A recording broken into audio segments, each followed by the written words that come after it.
call you out for that. I'm gonna call you out for that already.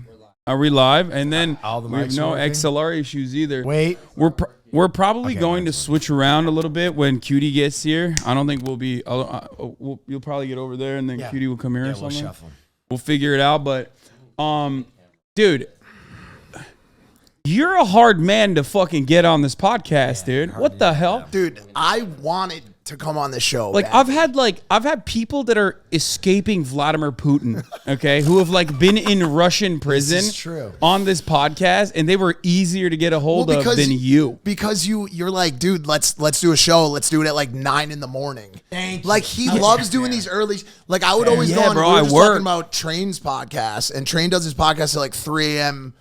Pacific time, and you hit me up, dude, and you're like, yo, can you come on my show at like 9 in the morning, 10 in the morning? Hey, I love how he's like, I work. It's like this is part of the work. I know, but like I work on top of this too. Like I do this and then I stream. So like I usually love to do it at like, first of all, I never said 9. I know your ass was not up at 9. Okay, you'd be going to sleep at 9 after one of your fucking Grammys parties. Bro, it's so old.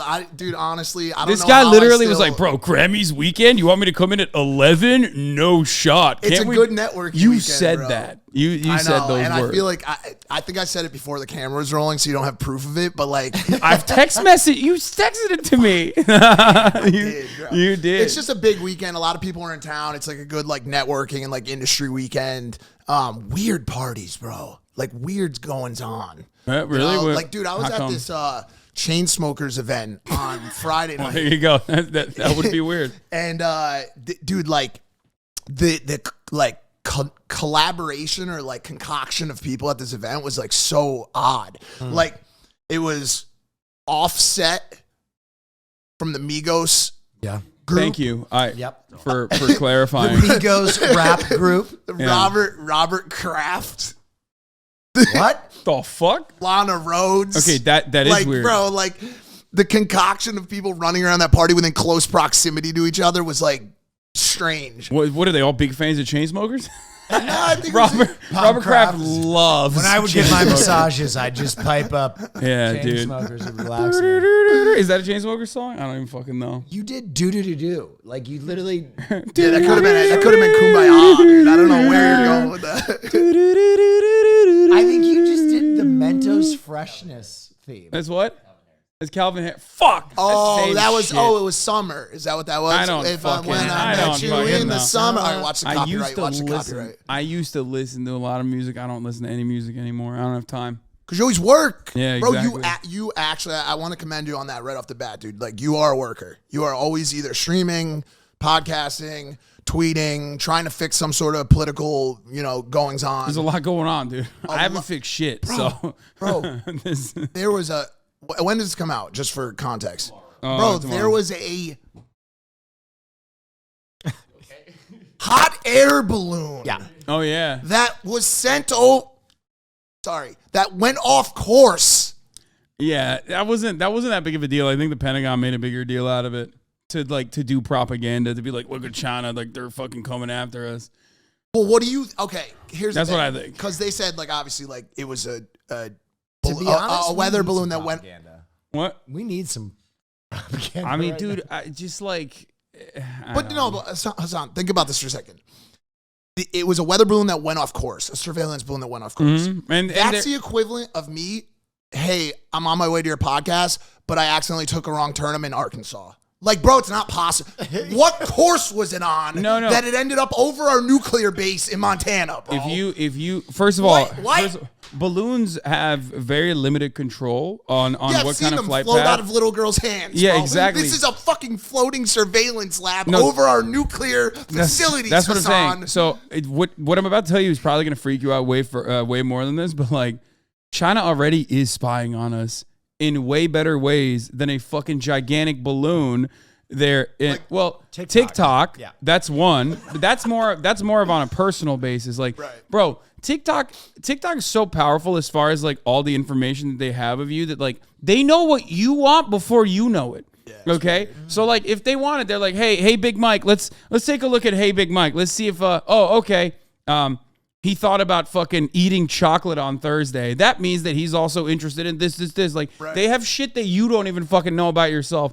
But beyond that, there are conventional surveillance techniques that all big superpowers use on one another. For sure. That they could easily get away with. That doesn't, like, you know, if you want to do espionage, if you want to do real surveillance, you don't want everybody to fucking know. Correct. Like, you know, they just put...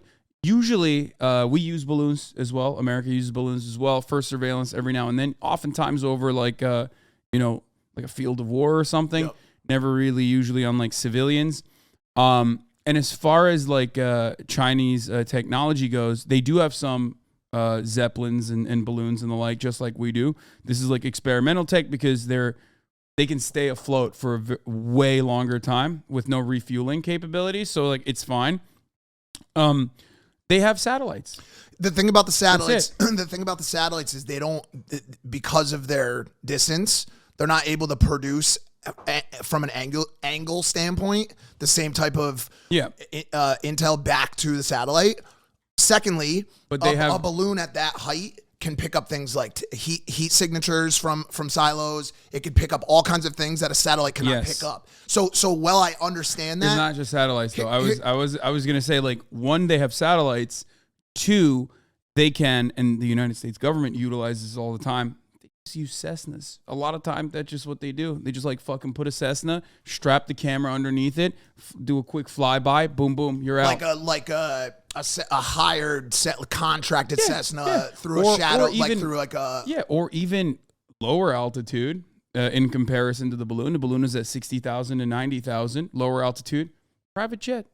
You know, you put a fucking camera under the private jet. Who the fuck's gonna know? Some Chinese billionaire's gonna be flying over. What are you gonna do? You don't know that. You can't, because like it's on the right flight path. Let's say, you know, all of a sudden, boom, boom, boom. It's they snap whatever the fuck pictures they want to snap. So they have a lot of capabilities beyond if they want to do espionage. And the reality is, wait, hold on. I think the food is here for you, March. Sorry. Doors open. I think I saw Amber Rose in front of your house. I'm not kidding, dude. She may still be out there.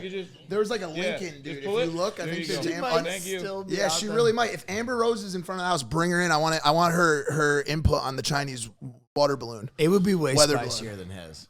Amber Rose's opinion? I'm telling you, she's out front, dude. I saw her, dude. No, global tensions are at the point that there is only one way to move forward, and that is that we get a new Rocky movie where Creed fights a Chinese boxer. Like Rocky IV. I could see something like that solving the problems. For sure. I think the Cold War ended because of Rocky IV. That's probably what happened. Yeah. Yeah. I think we came together as people. My favorite thing is watching like everyone collectively freak out. I just think it's interesting, but I think people forget a lot of time that like we are doing the same shit, dude. Like, we're doing way worse. Way worse. I was gonna say, I didn't want to say it, but like honestly, like they'll come study our nuclear facilities, right? Like whether it's them or Iran or whoever wants to get intel, we'll take their facilities offline. Like we'll literally upload malware into their systems and be like, "Yo, you're going down for." They're getting pretty good at that too. China actually. As far as like China being a threat, I mean, I am definitely what most people would consider a China sympathizer for many different reasons, but most importantly because I really like Chinese food. No, I really like high-speed rail, and I think that that can't be a good enough reason. No, to I think sympathize with. Okay. By the way, really quickly, the superpower that we are at war. Like people talk about Russia, they're talking about this country, that country. U.S., China. That is the playing field. That is the only playing field. There's no one else in the game. I'm obviously critical of China, of course. They do a lot of superpower shit that the United States does as well. Maybe not to the same degree, but they're trying. They're trying their best. What I like is that I like the concept of Chinese prosperity. That is a both cultural value and also like a system of governance, basically. One thing that they do regularly is they'll just have like there'll be like a billionaire that sold low quality baby formula, right? And some babies died. Execution. Straight up. They're like, oh, that's sick. So you like the accountability. I like that they do implement accountability. Obviously, I'm not a fan of capital punishment, but like Like there was chaos. You want somewhere between capitalism and capital punishment. Like you want like a median between the two. Well, one other good example is like, for example, first of all, the corporations in China are beholden to the government. They work at the behest of the government. In America, our government is beholden to corporations. And I think that corporations being beholden to the government, especially if the government is still maintaining some level of interest in like uplifting the lives of every citizen evenly as possible, I'm a fan of that because our subsidies are the ones who are fucking funding every part of our agricultural production anyway, but we can't get any return on that shit because they can do whatever the fuck they want. They can make the price of milk as high as they want, dump out the rest of the milk. You know what I mean? Destroy supply. Eggs too. You're not giving me any insight, by the way. Like you're a socialist, dude. I know where you stand. Like I'm not sneaking this by you. No, I know all this stuff. And by the way, like I love the conversation. I think it's a very intriguing conversation. One thing I like is you do a very good job of arguing with just facts and stats and just conversation. I don't like how we can't talk about stuff without anger nowadays. Like can we just like talk and I can hear your side, you can hear my side. And guess what? If we leave and we innately or strongly disagree with each other, who gives a fuck? Go on with your life. I'm going to go on with my life, and that's it. Like I try to stress that to my audience regularly because like there are a lot of people that are very serious about their political positions, and I understand that. And there are, of course, some kinds of fucking assholes out there that like you don't fuck with, that you don't want to be friends with, that are like kind of bad people. I know you hate Steven Crowder, for example. He's a great example of this. But like ultimately, if we're talking about normies, if we're talking about normal individuals, like there are going to be a million different things that you guys disagree on, and yet you can still maintain like a level of friendship with these people. Yeah, without like immediately assuming that they're like a fucking fascist or some shit. Right. Especially because like the way I understand it, I think a lot of Americans are or everyone is a product of the systems that they grew up in. And all these people, especially on the left, they're always like, oh, the system is white supremacist. The system is fundamentally like, right-wing or whatever. But then they don't recognize that, like, of course, the motherfuckers that are born and grown into it are going to have those values. You know what I mean? It's just, it takes a while to unlearn that shit. Anyway, this is a non-political podcast. Yeah, sorry. I don't know why I came out swinging like that. Just that balloon, dude. Like, I just really was so stressed out by it. Bro. It really stuck with you. Yeah, I'm a firm believer that, like, if that was a legitimate threat, first of all, they were tracking it before. They were tracking it over Alaska. You know what I mean? They were tracking it from the moment that it fucking, started flying. So NORAD tracked it from the jump. I'm a firm believer that if it was a legitimate threat, if it constituted some kind of actual threat, they would have took it out. They would have fucking taken it out over Alaska. What scared you about the balloon? I think like just like growing up, you have this, and it is a privilege to be able to say this. Growing up, live in a balloon. No. Growing up in America, we have a innate sense of homeland security that exists as a result of our coastlines.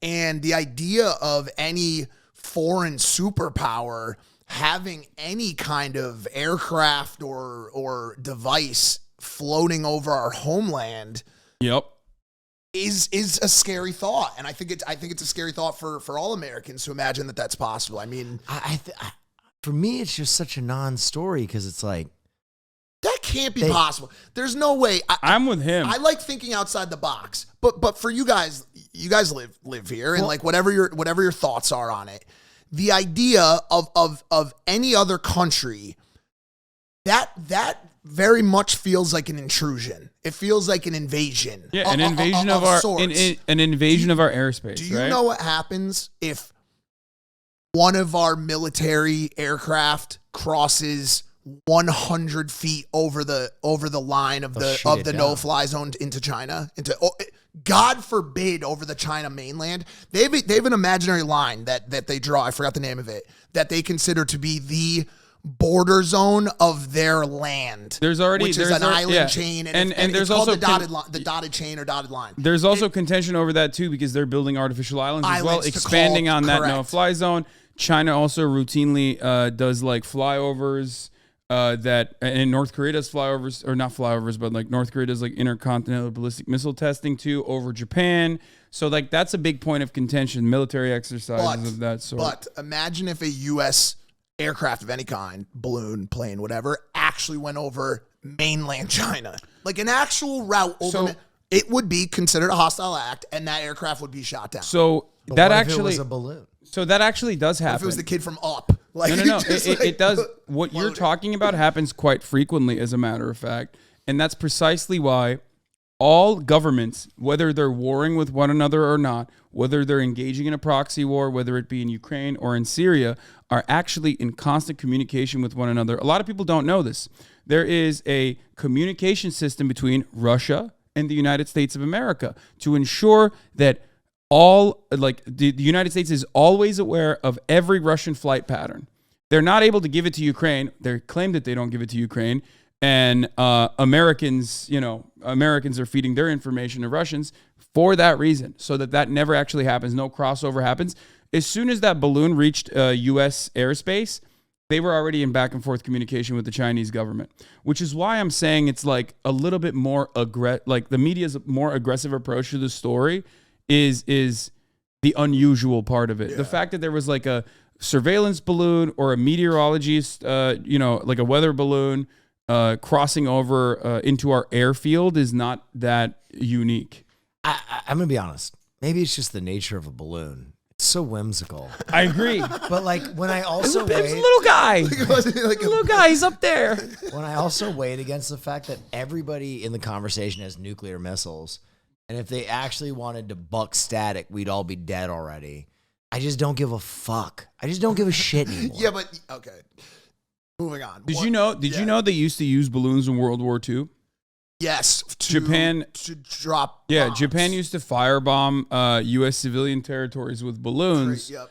And that was actually a very serious thing at the time because they were like, what the fuck? What do we do about this? What? The Pacific Seaboard, right? So 6 people died. 6 civilians were killed in a firebomb attack. That was the most successful one. And the government actually covered it up at the time because they did not want to create additional panic and a sense of Isn't it funny insecurity. how things have changed so much where it used to be, let's protect our citizens and have them continue to live the way of life that they are used to so they can continue to be, efficient civilians, to now mongering is the way. Well, because let's drive further. One is the government and one is the media. Yeah, for sure. You're right. Well, also, no. The media is in unison with the government on this one. I think the warmongering comes from the military-industrial complex in general. But the reason why we do that now is because we are more safe here in the continental United States than ever before. And the reason for that is because one was World War II, where the United States was like, a powerful industrial force, okay? But post-World War II, especially after Hiroshima and Nagasaki, that's it. That and all of the efforts that the United States engaged in the years to come against the USSR basically solidified that this was America's world. You know what I mean? And that's precisely Rocky IV. So for that reason, like the warmongering is to just generate more weapons. Like come on. We have like $800 gazillion in our fucking defense spending. You think we're fucking a balloon is not gonna? A lot of money. Yeah. You think a fucking balloon is gonna be like a serious issue? Dude, you look kind of like a gorilla, dude. Yeah. You're a big fucking dude, bro. That's true. This is a topic I can. You're a big. So like, I've never really gotten a chance to like size. You're always sitting. You're always sitting down, like constantly. That's true. And I knew you were a big dude. Like I knew that, right? But like, you're a big dude. And people don't see that until they see me in person. Because like I get this all the time when I'm meeting with fans. They're like, "Holy shit, you're so tall." I'm like, "Motherfucker, I'm 6'4". You know what I mean? But people don't really like grasp it until they see it. I get it by proxy because I'm always next to them. And then people see me and they're like, I thought you were like 5'5", dog. Like, what the fuck? Yeah, no. What's your weight right now?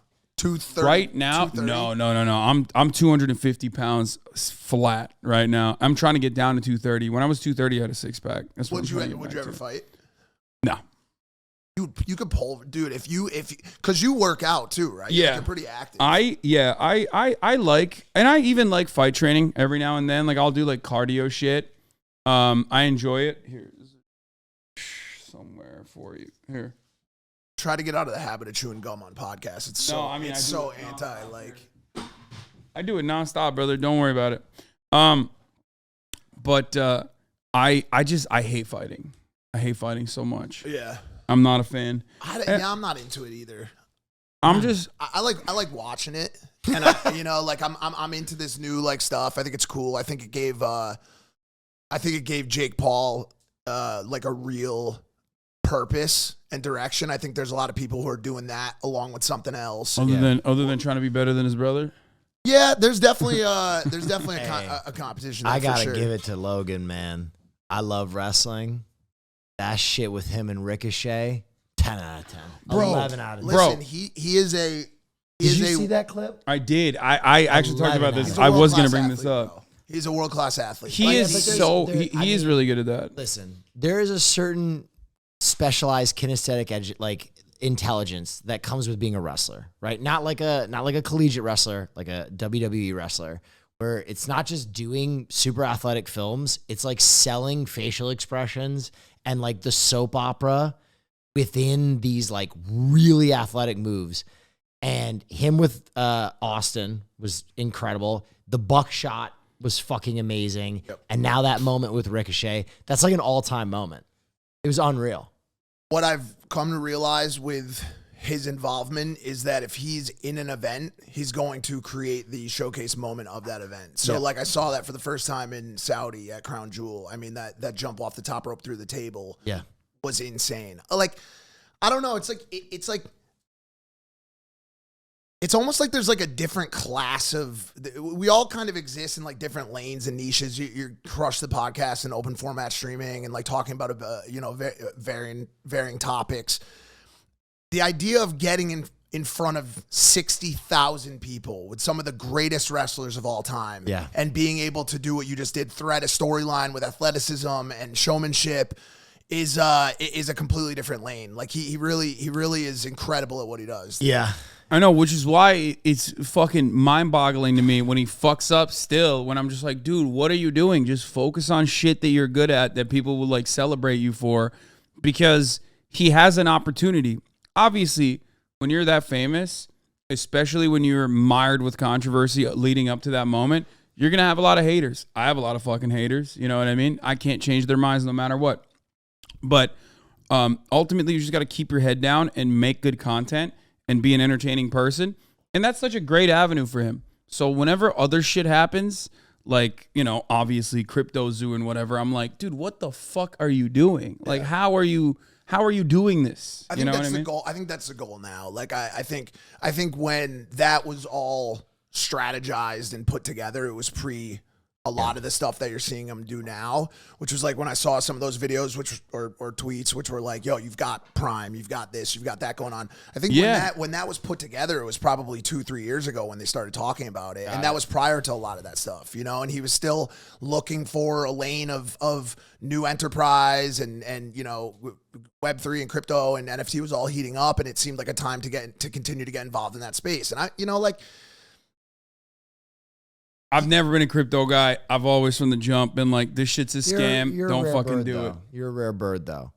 To be honest, listen, let me put it this way. What happened to our crypto? If someone brought up, I still have it. Wait, what is it at now? How much money? What'd you guys get? No. We got paid in crypto for. Bro, I have not. I did the homie hookup for him. Yeah. I have and not checked this. We participated in some fucking Cash App thing. Okay. But did you get the Uno tournament and we like got to a certain level, or I think they gave us like an appearance fee or something in crypto. I want to know what it is because I was like, I don't give a fuck. Just give it to Will. Was it ETH? It's coming back. It's coming back. I mean, I don't know where it goes. I'm not, Let's look. This is going to be fun. It says $0, homie. What the fuck? Go to zero. No. That's the cash balance. Oh, isn't that it? There. Bro, that's halved. Yeah. Wait, what was our payment? We got paid. got paid like 10 grand total, I think. Yeah. Or wait, was it 10 grand each? No, I think it was like 10 grand total. Yeah, it was like 10 And grand it's at- total, and I was it's like, at just give it to 6 Will. grand right now. No, it is halved. Yeah. He probably paid us at like 50. The only time I've ever, I have a funny story. The only time I've ever made money on anything, because crypto, I'm the guy that always buys at the top. Like, I'm that guy. Suck. I'm last to the party. I'm like, yo, Bitcoin's at 48,000. It's going to a million. I got to put everything into this. Yeah. I'm just that guy. Yeah. And so I've lost tremendous amounts of money investing in ETH and shit. I suck. I suck at that type of shit. But at least you know, so you shouldn't do that. Correct. You know what I mean? And now I try to do traditional investments with people that can handle my money and do it for me, right? But the only time I ever made money on crypto, I had this streak of getting my Venmo hacked. And, like, for whatever reason, I had every security protocol locked into my Venmo. I had two-factor, everything. And I was calling them constantly. Why does this keep happening? And I went and I checked my account one day, and I realized that someone had purchased $2,500 worth of Bitcoin with my connected traditional bank account. A hacker had gone in and purchased Bitcoin in my Venmo with my account. Now, right after he did that, like literally like a couple weeks after that, Venmo rolled in this new requirement that you have to upload your social security number and tax info to sell crypto. So he couldn't then offload the crypto. So I froze my account and got access back to it about 3 months later, and Bitcoin had doubled in price. So when I sold the Bitcoin that the hacker purchased, I doubled Let's go. my hacked money. And That's actually awesome. turned a profit. So that's the only time you made money. That's awesome. That's Everything great. Else is just been L's, bro. Just L's. Just don't do it. I mean, there's a lot of people who like think that they're gonna do it. The only people that end up doing it are usually the ones who are doing the rug pulling, and then sometimes you even get pulled yourself when you're trying to fucking put a scheme together. I think there's also an element of like the scratch lotto ticket to crypto too. 100%. I think there's something like whimsical. Yeah, it's gambling. Yeah, it's gambling. It definitely feels like that. But so is the stock market. At least there's like a little bit more fundamentals and Historical data. Yeah, like with the stock market, like there is a level of predictability that I would put like maybe around the same vein as like sports betting. You know what I mean? Oh yeah. Well, and there's a rule book, right? Like we're all just kind of like watching this space where anything can happen. Like the crypto space, they're starting to obviously roll some sort of like rules and regs into it, but for the most part, it's this like Wild West finance area where like you see these people in other countries. They're like, oh, $6 billion just disappeared and we don't know where the guys are. Like, what was it? Those two brothers, bro. El Salvador changed its entire national currency to cryptocurrency. Like it's the most and also at the top. Yeah, also at the top. Most bro. idiotic thing you could do as a fucking nation, dude. Like holy fuck. Buying a home in El Salvador, baby. Let's go. Yeah. Dude, he was so bullish. He was like, dude, Bitcoin's the future. Yeah, no, he said diamond hands, baby. No fucking, no fudders, no fear and uncertainty doubters. r/Wall Street bets. Like they gonna love it. Yeah, that's great. It's so devastating. Imagine you can't do anything. You're just in El Salvador, and then your fucking government just does that. You're like, okay, well I'm fucked now.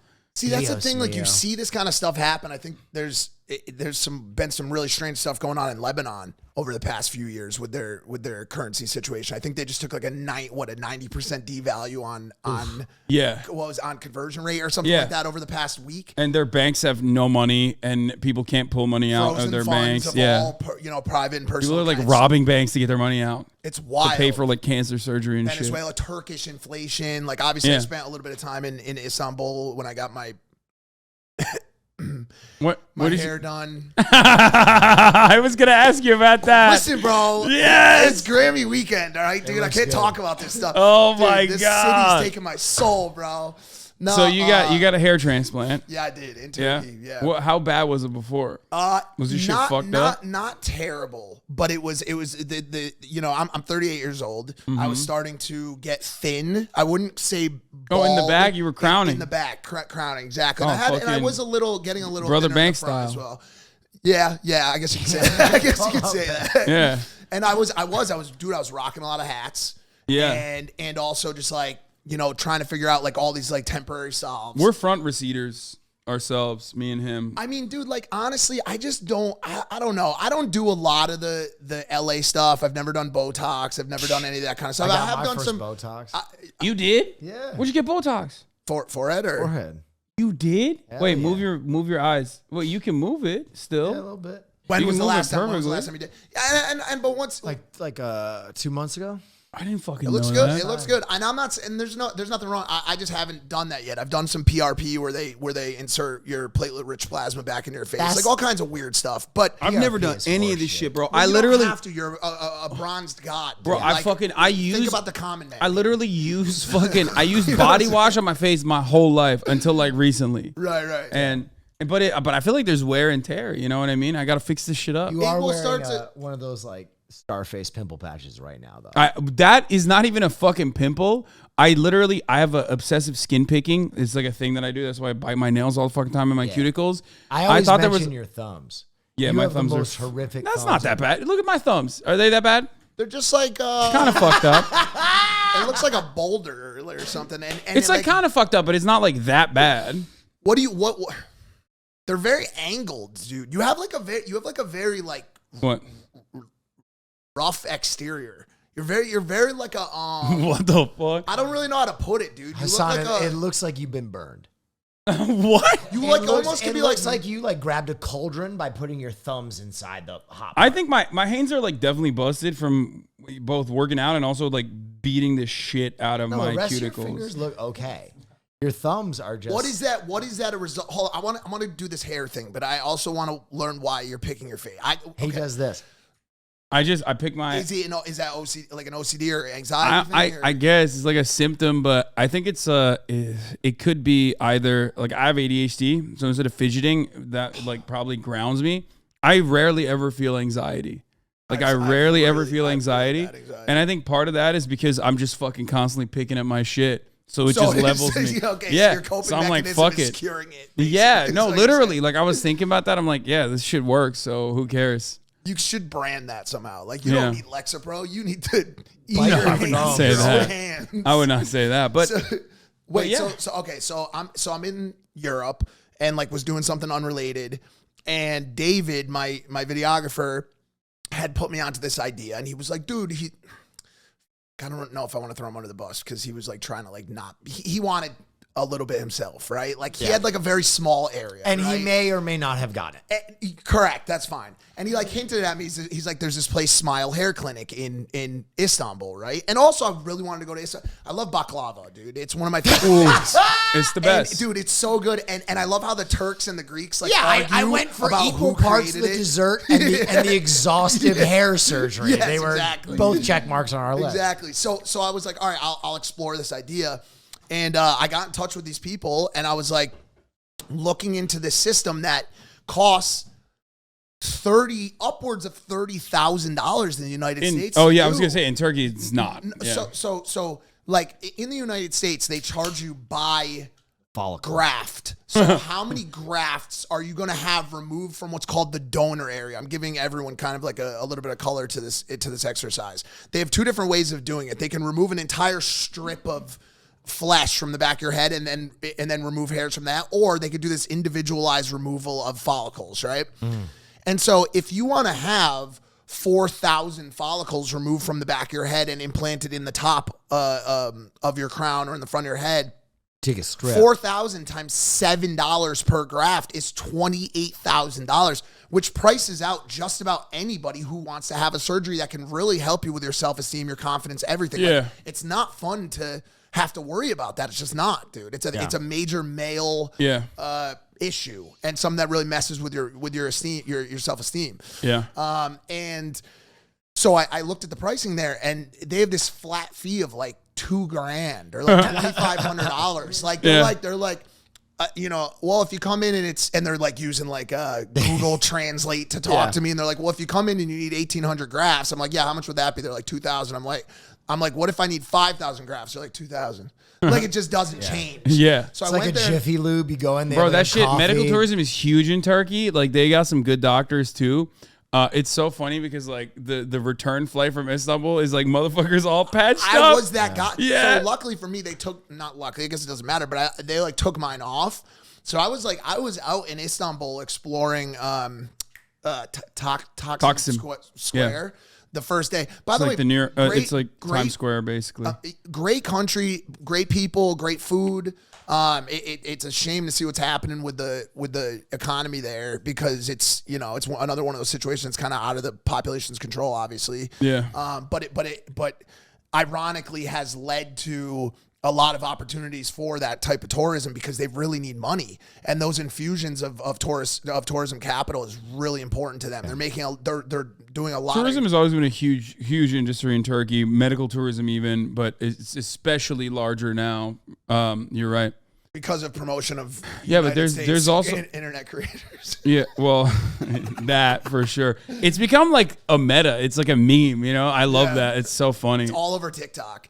But it's just funny because like every Turkish person is also still bald. Like they're not doing it. Yeah, that's actually because is that like a inherent like trait of that region? I don't know. I did notice that. Even some of the surgeons who like did the surgery. I'm like, Yeah. why don't you just simply do it to yourself? Yeah, or like have they're just someone like, else, fuck it. You know what I'm saying? But don't give a actually, shit. tourism is a major topic of discussion in that greater region right now. We've been spending a lot of time in Riyadh and in Doha and cities like that as you continue to watch these oil-rich countries kind of start to have this like come to Jesus. Well, I guess it would be come to Allah of what they're gonna do like post oil reserve. You know what I'm saying? No, like, they're both trying to diversify. They're both trying to diversify while simultaneously, I think it's a bit of both. It's not just like they're trying to diversify their portfolio, but it's also like a lot of the stuff like, WWF or WWE being bought by the Saudi government. Like that is called sports washing, where they're basically trying to make it more.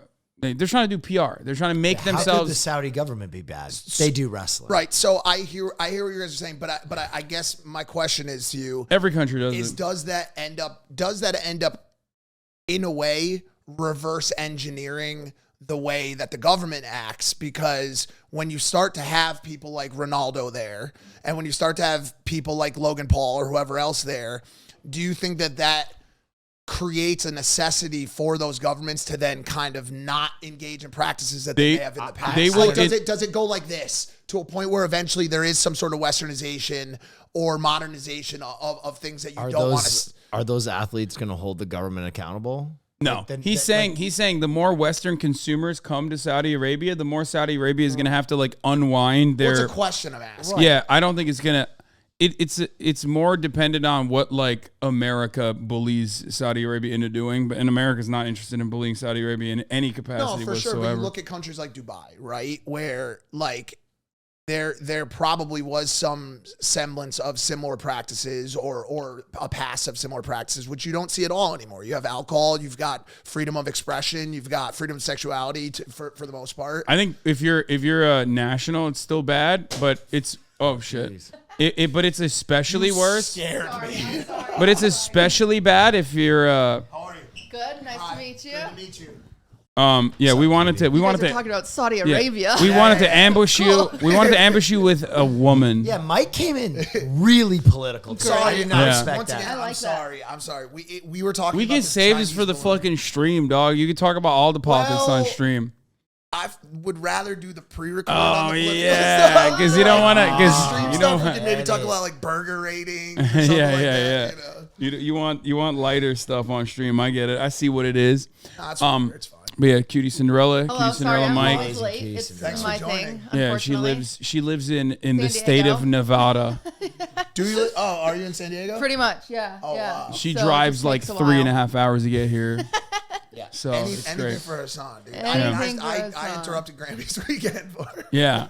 This fucking guy, bro. What are you supposed to be partying with like Diplo right now? What the fuck's going I'm on? kidding. You just made it into a thing that it wasn't supposed to be. Okay. All right. What are you doing tonight? You going to some parties No, tonight? it's Sunday. I'm done, dude. This is a We leave for lie. Australia on Tuesday. Yeah, what are you guys I've doing in never been Australia? before.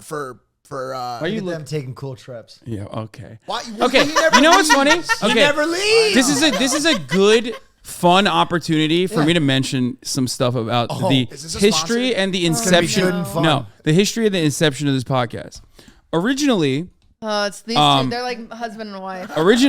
I started go. this podcast way long ago, a long time ago, with the hopes that like how impulsive what impulsive has been for you. Right. I thought this podcast would be for Will. Yeah. And then Big time we even springboard. worked with Cast, which was the network that you guys were working with. We signed a bangarang contract. And our over contract was there. dog shit. We didn't like it. We left it. We did it now. Hey, We're how doing much it money now. did we make for that year of podcasting we did? 2 shoes.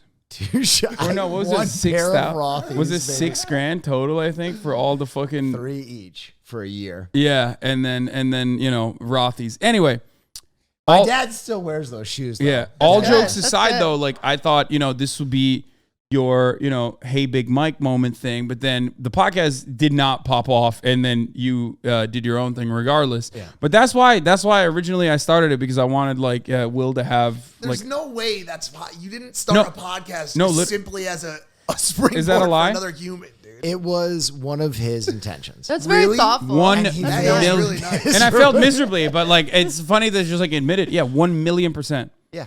1,000,000%. But what? Because you like already had your lane and you didn't need like an additional kind of Yeah, effect. yeah.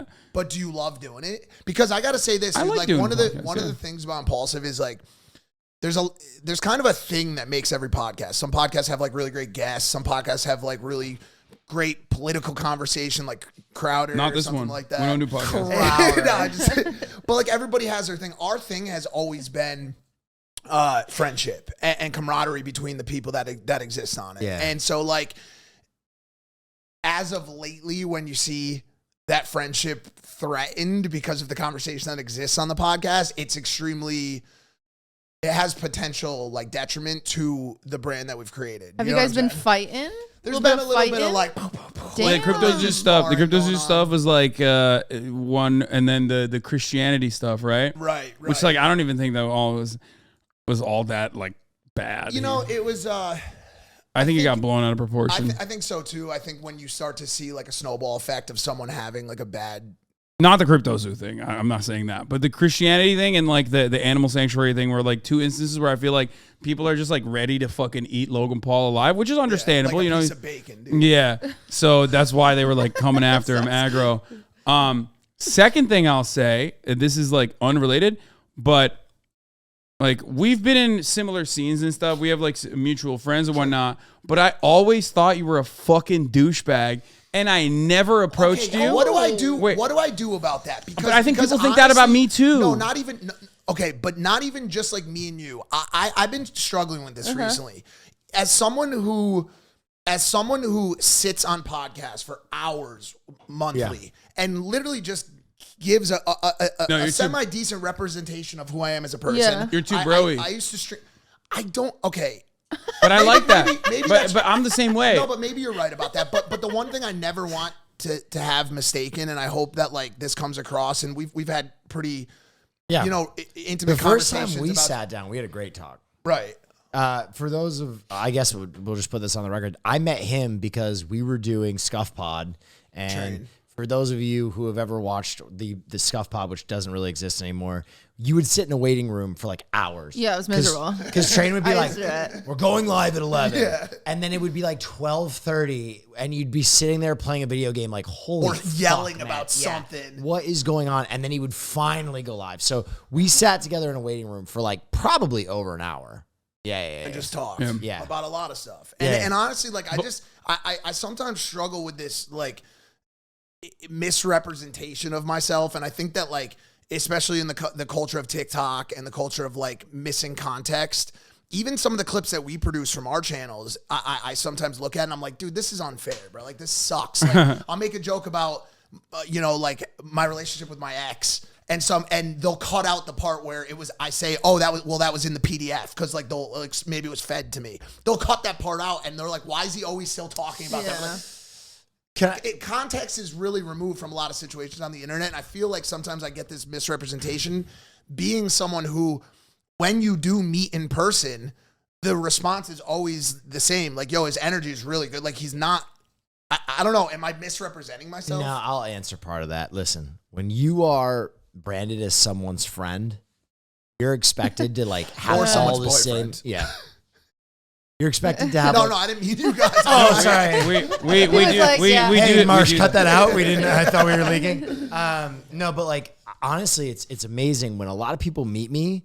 They'll like try and chop up like socialist theory with me, and I'll be like, nah, dog, that's my friend. And I think for a general audience, a parasocial audience, it's really hard to separate two different personalities. Right. So honestly, I think you're probably carrying around a lot of Logan's baggage. Right. People are putting that on you. Yeah. Doesn't he know it? He's like, oh yeah, it sucks when when your fucking best friend is a firebrand. Wait, what's it called? And you get shit on a lot for no reason. Yeah. That doesn't happen to you. Everybody loves you. What's the like sins of your father called? Like generational trauma. Oh yeah. Like I'm like carrying around this baggage. Like yeah.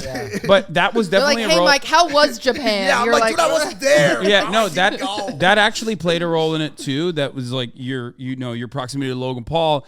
But then the thing that changed my mind about it was like your friendship with Jeff, because I love Jeff. I think he's a really nice guy. Jeff is dope. And we've had him on the pod a couple times as well, so audience knows him. And I think like seeing you guys' friendship, that was when I was like, maybe this Mike guy ain't too bad. It also depends on like what people's and on Jeff quickly. I love that kid, dude. Like fuck that guy. Fuck my hair up, dude. Fuck it. I saw that. It's my fault. I let a blind man cut my hair. There's not a lot of people. James Marco cut was better, dead ass.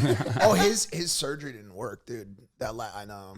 It's actually sucks. I don't know if like I'm supposed to put this out there. Wait, what? Really? Yeah, the last.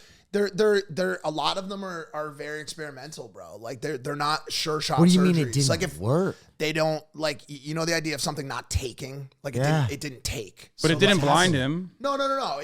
I think that's what he was worried about. He was worried about like being fully blind. So when you said that, I was like, what the fuck? It's just really tough to like watch. Obviously, like the whole situation. But going back, there's not many people in this space that I relate to tremendously. And going even a step back, a lot of times it depends on how willing people are to really dive into who you actually are as a person. Yeah. And I think nowadays people are extremely lazy. They'll watch a couple TikToks. Maybe they'll dive into one of my vlogs. And I will say this too, I've been semi-irresponsible in terms of how I present myself on my own channel. So I'll put that out there. But I wrote a best-selling book called The Fifth Vital about the opiate epidemic and my experience with heroin addiction. And that's another thing I wanted to talk to you about. Has sold 300,000 copies. Wow, that's amazing. It is a USA Today bestseller. It is one of the highest ranked books on Audible and Amazon. It's got over 5,000 5-star ratings. And when I meet people that know me through The Fifth Vital, it's a dramatically different conversation than it is for someone who's seen me on the podcast talking about wrestling and crypto, whatever the fuck, or the night shift, And so my big job right now and the real onus for 2023 and moving forward for me is being a little bit more responsible to the brand that I'm trying to create for a longevity and for long term, and like not relying as much on the things that I think we all fall into the habit of relying on from time to time. And I've loved all the time that I've spent with the girls that are in the vlogs and the food and the stuff that I do. And the food is another thing that I'm huge on, and we can talk about that later as well. I love food. But my potential and the ability that I have to create actual change and continue on the change that I've actually made already is something that is a responsibility that I need to really take accountability for. You're not cold turkey, are you? No, I don't know what you mean by that. Like how did I get clean? Do you? No, I meant not with like opiates. I meant alcohol. Do you like sandwiches? So okay, so this is a conversation that is actually really hard for me to have, dude. And I you don't want to have it. We don't have. No. The thing about me and something that I pride myself on is transparency. I'm fully transparent about anything. I put everything out there. I don't put stuff. Same. It's a bad idea. Don't do it. I am sure the that same makes way it though. Go worse. ahead. I have been clean from opiates and all drugs since 2010. I got clean on June 23rd, 2010, and that includes anything, or anything, right? Like completely clean. Wicked. And I wrote about this in my book, so it's really, I'm not putting anything else out there, but I have had my ons and offs with the California sober lifestyle, which is basically like, okay, I can have a casual drink here and there. I do not condone that as a belief set for someone who is in active recovery, especially someone in early active recovery to even attempt something like that. I mean, I was clean and sober for years before I had a drink. And so it depends on when you ask me. I mean, if you ask me in 2020, I was sober for the entire year. If you ask me on any given month, I could be sober for that entire month. Ask you on Grammys weekend, you're like, maybe I am, maybe I'm not. Lit up a little bit. It's another struggle that I have to deal with as someone who really would like to be a representation of what it looks like to escape an underworld that a lot of people don't know exists, which is a terrible, terrible place and a terrible environment in this country. We have a severe, severe, severe problem. And the one thing about it is I've always been comfortable in my skin saying that I'm unfortunately / fortunately not the perfect representation of just a last thought on it. I believe that's actually a power for me. I believe that people in recovery or that are looking at getting into recovery are sick of gurus. They're sick of doctors. They're sick of perfect examples of, I'm at a meeting every day. My life is this. I do this, and this, because life is unpredictable. Yeah. And honestly, I'm not a believer of any kind of one size fits all approach to recovery. And so that's kind of where I am.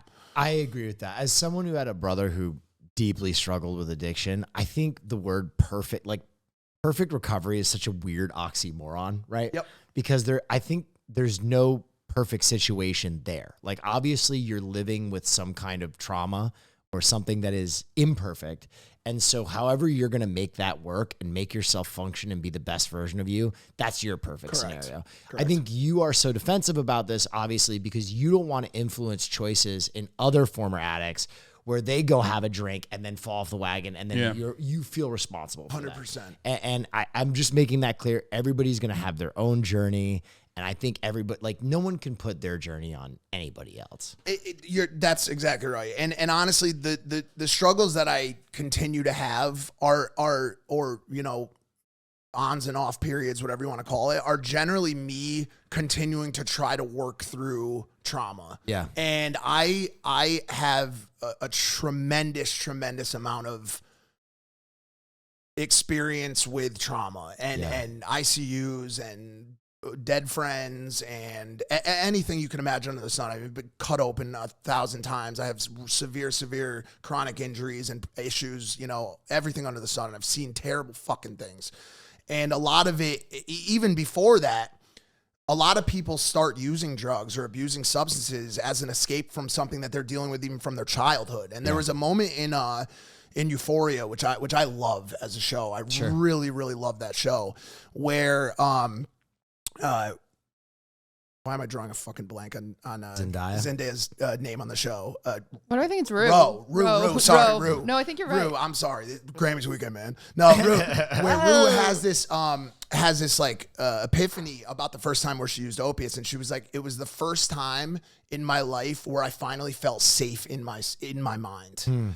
And I related to that moment so much, of this idea of all of that struggle with self-worth and anxiety and depression and all of that stuff that you carry with you, feeling like, okay, now I found an escape, only to then find out that it was everything but that. Just and it was going to lead into the worst, 10 years of my entire life on this planet. So it's, listen, it's all of us are on this journey together. We're all just continuing to explore and do the best that we can. And so I'm trying to be as responsible as I can with the storytelling, but more than anything, just continuing to tell that story because it has been really beneficial. Yeah. I mean, it's really interesting for me because I had a brother that was a big time addict and never really let our family know. And my anti-drug was, I remember he was missing for like 2-3 years, basically, showed up out of nowhere. and then sat me down when I was probably 14 or 15 years old and gave me like a history of everything that he had been doing. And it was like traumatic just to hear, because he's like, you could never tell dad any of this stuff. And just like he passed away at the beginning of COVID, my brother did. But like getting this like history and like graphic detail of like just awful situations like that lives in my head.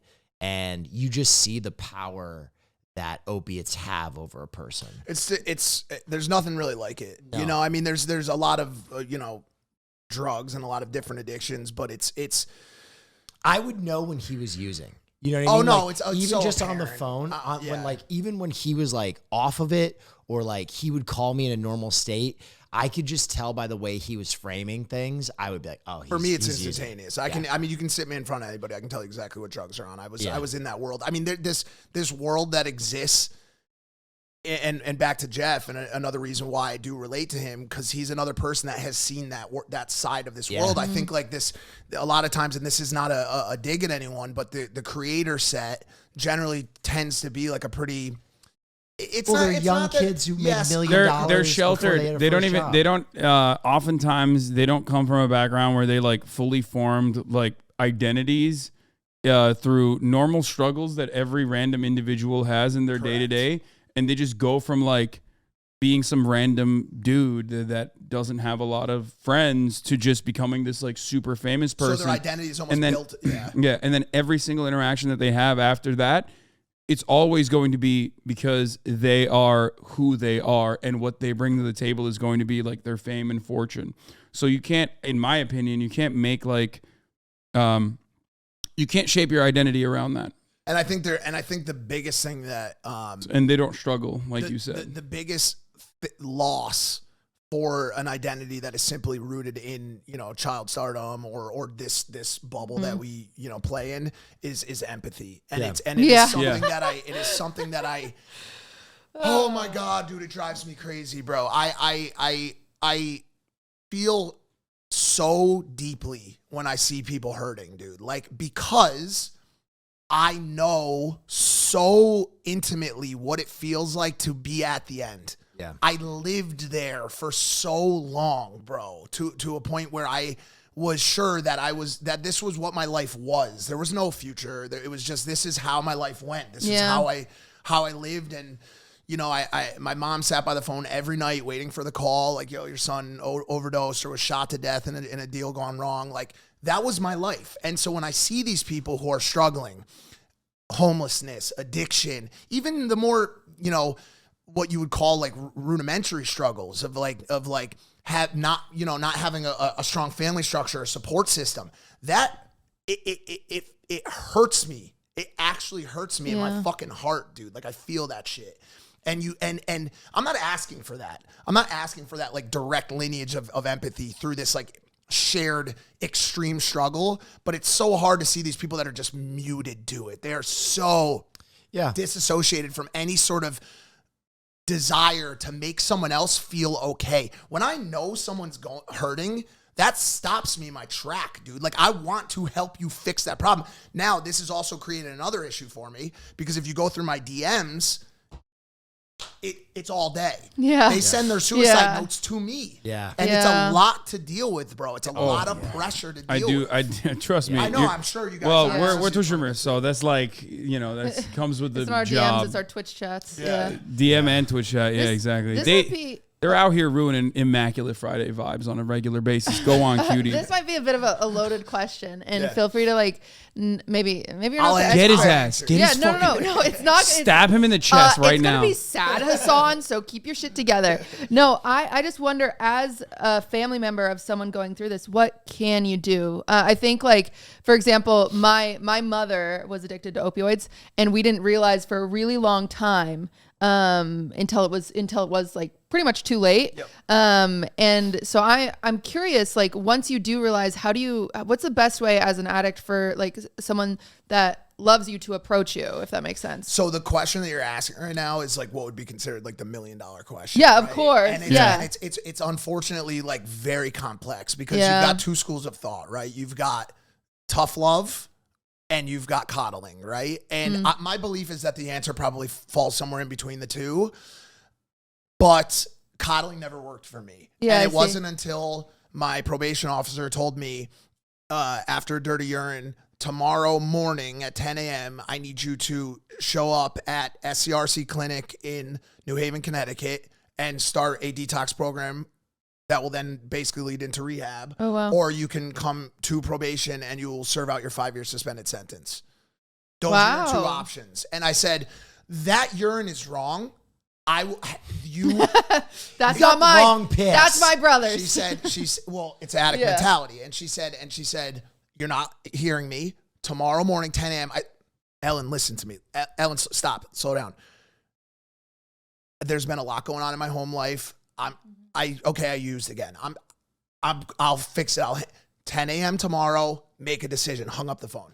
Go Ellen. Ellen Ferrari, Milford, Connecticut probation. Hell yeah. The next day I was at SCRC. 5 days, puking, shitting, getting off methadone, getting off heroin, getting off crack cocaine, I was prescribed 90 milligrams of Xanax a month. And 31 days after that, I was at Connecticut Valley Hospital rehab. I got out and I never used drugs again. Wow. And I owe my life to her and my family for the support. And that's honestly, so to answer your question, it's a difficult answer. Because I think it will be semi-dependent on the person. Yeah. Some people just really need that love. I think me as this rebellious, like, boy, I needed to get punched in the face by reality. But regardless, I think the support needs to be there. Yeah. And I think the one thing you see, the recurring theme that you see in this country with both mental illness and addiction is that the people who truly don't get better are the ones that can't find any resource of support. Yeah, of course. We are in a broken system. And the saddest I feel is for these people who are on the streets with no one, who have served their country, who have been civilian, have been good citizens, and have fallen victim to this epidemic that is, pharma sponsored, whatever you want to call it, and now have no one. They have no family. They've been deserted. The system has forgotten about them. I call them the forgotten ones, and they're everywhere. And it is extremely sad. Extremely sad. Yeah. The hardest part for my family and I is like an addict will lie. Yeah. They'll lie their fucking ass off. I had So my brother Bobby, like, unfortunately, my family enabled him in a big way. Oh. And like the big one for him was he said, this is like, I'm unearthing it, but like he would always say he was fixing his teeth. And he would ask my parents for money to fix his teeth. So they'd give him like 20 grand at a time. Oh, wow. Yeah. So that was the original rug pull right there. Yeah. He said he was working on this crypto called CryptoZoo. Oh my God, he was the originator. He was the OG zooer, dude. But it's funny because like just from the other perspective, like as a young kid, you carry this stuff. Just to everybody there, I'm wearing Invisalign right now. And part of that is because I never asked for my parents to fix my teeth. Oh my God. Because I was that carried just so much. Because the other thing is like my parents and I never really talked about it. That was probably the worst thing we could do, right? Yeah. Is that we wouldn't talk about it. If it was ever like, how's Bobby? It'd be like, oh, when we should have been like, oh yeah, he's on smack. You know what I mean? Like, but it's so hard. And I think that's going to be the hardest part for you is like, want to help this person. Oh, my mom's dead, so. Well, I'm just saying for anybody who's listening to this. So we'll just try to Mine's dead, engineer that. Yeah, too late on that one. My brother is dead too. Yeah. Like, We can fix them. We'll fix them. 2 in a row. Okay, got it. Grammy weekend. Yeah. Grammy weekend. but it's also like for anybody dealing with this, it's the question of like, how do I help this person while still live a normal and sustaining life? Because you're carrying way more of that shit around than you think, even if you're a well-adjusted dude. Like I'm fucking 33 years old and I'm fixing my teeth now because when I didn't have money, I couldn't be like, hey, mom, dad. Because I knew they would be like, you need money for your teeth. Are you doing the heroin? Yeah. Well, but it's just like as a, and like maybe we could, I don't know, switch to something more lighthearted. But as a, like on a final note of where you guys are coming at it from. Yeah. I the last 3 pages of The Fifth Vital, which it's so strange for me to have climbed the second mountain that creators have to climb after getting rich. Yeah. Before the first mountain, I had no money when I put the Fifth Vital out, and I achieved the impact that I needed to on this planet before I made money. That's amazing. And so it's been an incredible ride. But the last 3 pages of the book, in the last chapter, in the Afterthoughts chapter, I had asked the rest of the team that I worked on it with to not touch that chapter. Now they had done a certain amount of proofreading, beta reading, editing, as they would, any publishing agency would. And I said, please don't touch the Afterthoughts chapter. It's very important to me, very special to me. And the last 3 pages of the book are letters that I wrote to 3 different groups of people. One being a person who has never known addiction or mental illness. And I basically say, wake up every day and cherish the radiance that your life is, and apply that light as much as possible to anyone that that is going through it. Yeah. The second letter I wrote was to people that are family members. And this was the hardest one for me to write because you guys are warriors. You guys are absolute warriors. And like, I cannot imagine watching a loved one go through that. Because I went through it, and it was very tough for me to deal with, and obviously, and I still struggle with that. But the idea of there's always some sense of self and accountability and hope that exists within every one of us, even in our darkest times, and that light gets very dim. But for the most part, we all try to keep that light on, that little ounce of hope. And I can't even imagine what it would be like to be you or to be you in that situation and to have to watch someone go through that. Yeah. And so to anybody out there who's watching a loved one, I can't even tell you the debt that we have to pay to you guys as a support system. And unfortunately it's a debt that we'll never repay. You know, there's no way for us to pay that back. But for the ones that are blessed and lucky enough or work hard enough or whatever you want to call it to get out of it, you guys are the reason why.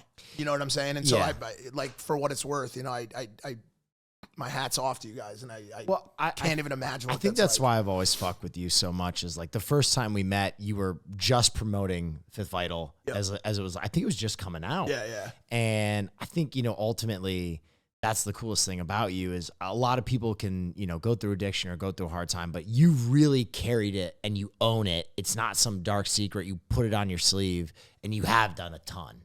And I think that's why I think your radical empathy is different because I think we live in a time where there are vogue empathies, right? There's groups of people. Sure. Oh my God. It's really popular to empathize with, right? For sure. Oh my God. Go out there and it's the Yaz queens of the world. And it's like, do you actually empathize with that person? Do you actually care about that person? Or are you doing that for Twitter likes or whatever? I think it is much harder to empathize with people who aren't in that vogue. Addicts, homeless, for sure. And I think you wear that, and I think you're such a regular, normal guy that's why maybe some people have a visceral reaction to you because they're like, oh, what the hell is this guy about? Because their empathy is so performative and yours is so real that they don't understand that you can come at these things from a not, social media there's perspective. no win in it. I mean, exactly. Dude, no one, look, let me tell you this much. Okay. As someone who, talks about both empathy and also is on the progressive side of the political spectrum, there is no more vicious feedback that I receive for any other issue outside of what Americans consider unorthodox views on rehabilitation over incarceration, when I talk about homelessness and when I talk about convicts and their treatment. Those are the 2 instances where even a community that I've cultivated that is supposed to be open-minded and quote unquote woke get incredibly vicious, where they're like, no, they did something wrong. And that comes from the American carceral system and how it is it's how America is just this incredibly draconian culture where it's all about vengeance. Yeah. It's never about truly trying to understand what other people's struggles are. And it's more like, you did something wrong, you need to be punished immediately. Right. And these people have done something wrong. And also on top of that, obviously, we just see homelessness not as as a symptom of the disease of the system that we exist under, but instead a moral failing. Same with addiction, because that makes it easier for you to feel more vindictive towards those who are actually fucked over. Or at the very least, like detached. Yeah. And feel comfortable being detached from it. That's such a funny like juxtaposition to have an audience that's like, yeah, fuck the police, unless you get caught and tried by them. Not in which everyone. case, Not everyone is like that, but like it is always shocking whenever. Well, like I guess it's not shocking anymore, but like I know as soon as I start talking about like convict rights, prisoner rights, like I know that a big chunk of my community even is going to have issues with that, and they're going to. Which is actually wild to me, just because. What's up? Now listen. Oh, foods. Of course, there's. Thank you, Mirage. Did you get yours? All right, word. Rat's working. You were telling me about these burritos. By the way, like. I got you a bunch of different. Where do you guys obviously like? Because I'm versatile. Where do you guys want to go today? Like, where do you guys want this to go? Because I haven't. Disneyland. You want to maybe go to Disneyland? Because we can Yeah, just leave. well, it now. where we're gonna go right now is probably end it on this note and then move on to the paywall portion of the broadcast. And I'm going to show my toes on the paywall. Oh, I can do that too. I'll show mine. I actually have some old videos. I know you've planters fasciitis or whatever. Plantar's fasciitis. Bro, no. His feet are busted, dog. There's an account on Instagram called Hey Big Mike's Feet. I'm not even kidding. Which he may or may not be controlling. No, I don't. It's horrible. I got a taco sampler for everybody. Sock account you're just posting. So I'm actually working with a orthotics like specialist right now to handle this once and for all. You're saving the world. Excited. I know. You're doing a good job. You're doing a lot. But hey, Big Mike, thank you so much for coming out. What do you want to plug? What do you want to promote? Where can we find you?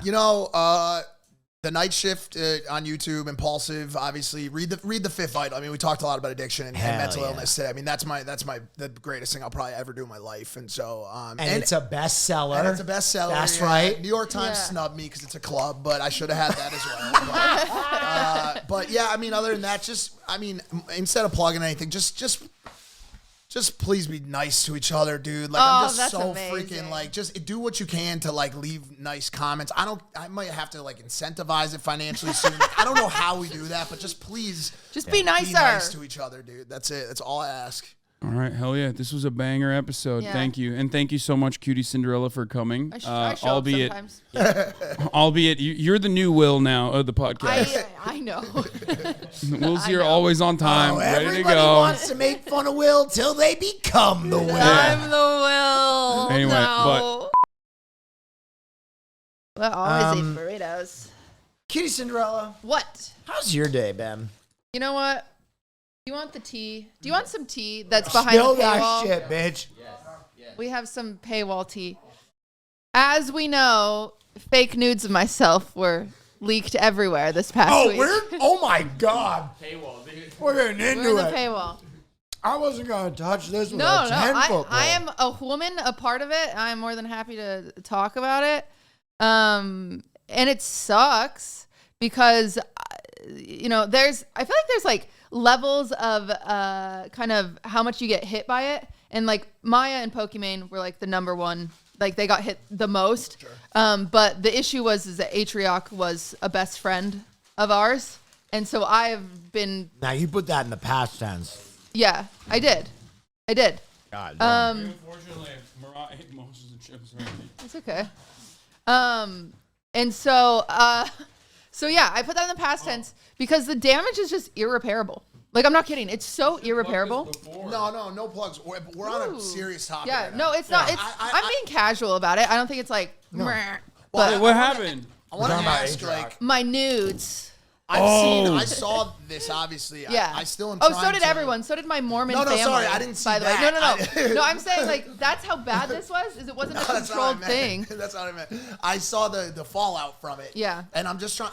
I'm really just still like everyone else wrapping my brain around all of this and how it is also like a microcosm for this new situation that we're all dealing with AI. Like, you literally are in the zeitgeist of like a conversation that is existing in a more mainstream perspective, but in a very personal and like intrusive way. It's like very strange to me. I'm gonna share a few things. I'm sorry that happened to you. By the way. When I was at BuzzFeed, people made a lot of deepfake porn of me. And I might sound old, Uh-huh. but I just didn't get it.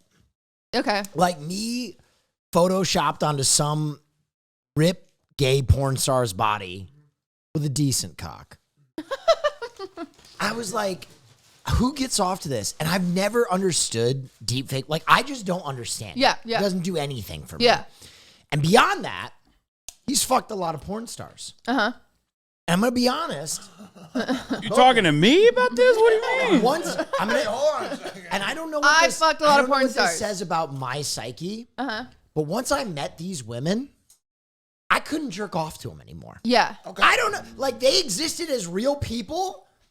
Like, and then once I saw them getting, like, face fucked, I was like, God, I really enjoyed talking to her about, souffle or whatever. I really wish that we had talked about this on the non, but this topic. We for might me- add it. We might we add can it. just- We No, can this always add topic it. for me is We can have a huge long episode. Why not?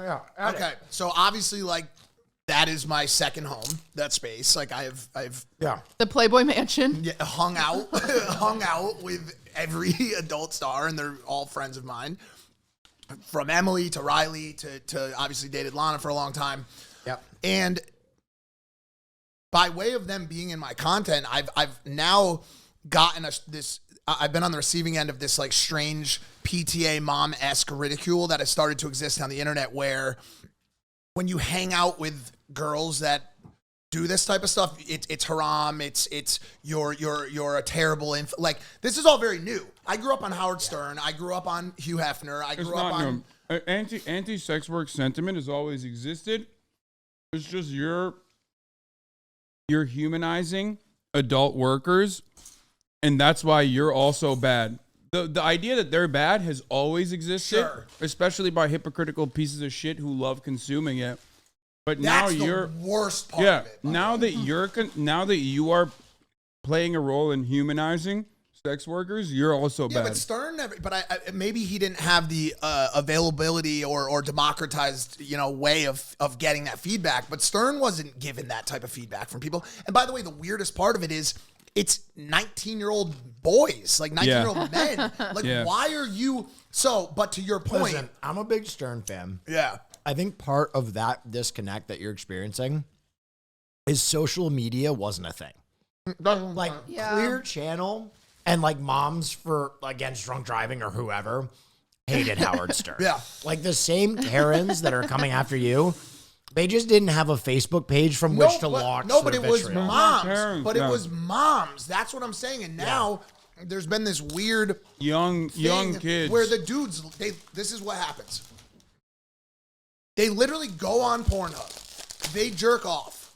They throw the toilet paper away, and then they go to the Pornstars page that they just jerked off to and leave hate comments. Or go to my YouTube and be like, you're a scumbag for promoting this That's type a place of vile self-loathing, garbage. though. Bro, Yeah. it is weird. It's weird. But anyways, back to your point. I'm telling you, as a defender of sex work, who has, like, both written about the subject matter, been interviewed on it, they do not stop. You don't even know the depths of the mania, or maybe you do. They'll just say, like, I talked about my experiences going to a brothel in Germany. Yeah. And this brothel was later, like, I went to the brothel when I was 20. Okay, it's a very famous brothel. Prostitution is legal in Germany. And I was talking about my experiences there to talk about, like, how different the systems are, right? Were you in Hamburg? No, it was Berlin, Artemis. It's Artemis is around a very the famous river one. pond. Yeah, no, Artemis is a very famous one. Yeah. And I've routinely had sex workers on my broadcast. I've had my ex on my broadcast a lot. And when I talked about the brothel, some fucking dickhead on Twitter was like, well, that brothel was raided in 2016. What was it raided for? Well, they claimed it was raided for sex trafficking, right? But it was actually raided for tax evasion. But it doesn't even matter. But because I defend sex workers, because I talk about that stuff all the time, now, no matter where I go on the internet, motherfuckers will always, especially on TikTok, it's huge on TikTok and it's huge on Twitter, people will constantly say, oh, well, you love sex trafficking people. You are engaging in the act of sex trafficking people. But do you even try to, like, there's certain things that go around. Dude, there's a community for everybody on the internet where there's this ridiculousness. I'm talking like who gives a fuck? I'm talking about like, you know, hundreds of thousands of likes on a fucking tweet that says like, you sex traffic children. What am I? You know what I would do? I would find out who made that video and make a video saying that they sex traffic children. Like, who gives a like who gives? You know a what fuck? I would do? I would find a child and just sex traffic. Yeah, like, dude, like, who gives a fuck what people say? You're People right just about that. say whatever You're the right fuck about they that. But want I'm just nowadays. saying, like, the reason why they do it is not because you're a bad person. Is because you're humanizing sex workers, and they consider that to be like really fucked up. Partially because of what Will said, where like a lot of people feel self-loathing for their actions because America is also, aside from our draconian culture and attitudes, we're very puritanical and also very patriarchal. Like, women and what women can do to their bodies needs to be limited, needs to be controlled. Goes back to like old school Christianity. And I want to re-vortex the origin on this one. What women can do with their bodies or not do with their bodies, because this is where we No, started. you're good. Yeah. No, I think it's fine. I think this is a fine topic because part of what you said was actually, okay, so crazy enough, all this stuff happens and I wake up to Ludwig getting off a phone call, right? And Ludwig's like, oh, apparently Atrioc was looking at porn of Pokemon. I got to go to the gym. And I was like, what? You know, like I'm like barely awake, you know, and then I get more phone calls and I get the whole story. I get off and I'm sitting there processing it. I'm like, it's not my body. It can't the things that you're seeing where people are like, oh, it's not their body. How much do they care? And I'm like, okay. Then I had therapy actually that day. It was Mondays. I have therapy Mondays. Good timing. Great time. Therapy Monday. And I go to my Tuesday. Twitter. Therapy Monday. Therapy Monday, Taco Tuesday. I go to my Twitter and I sit at my Twitter and I just had my Twitter DMs are never open. I just had my DMs open because I was looking for panel members for my award show. Yep. So I opened it up for people to send me their stuff or whatever. And I was like, huh. And I'm just like mistake. sitting there absorbing it. And I click on my messages and it's just these videos. And as soon as you see the video, and they're so fucking real, as soon as you see them, your mind shifts. Like from saying, oh, that's not my body. Why should I care? To,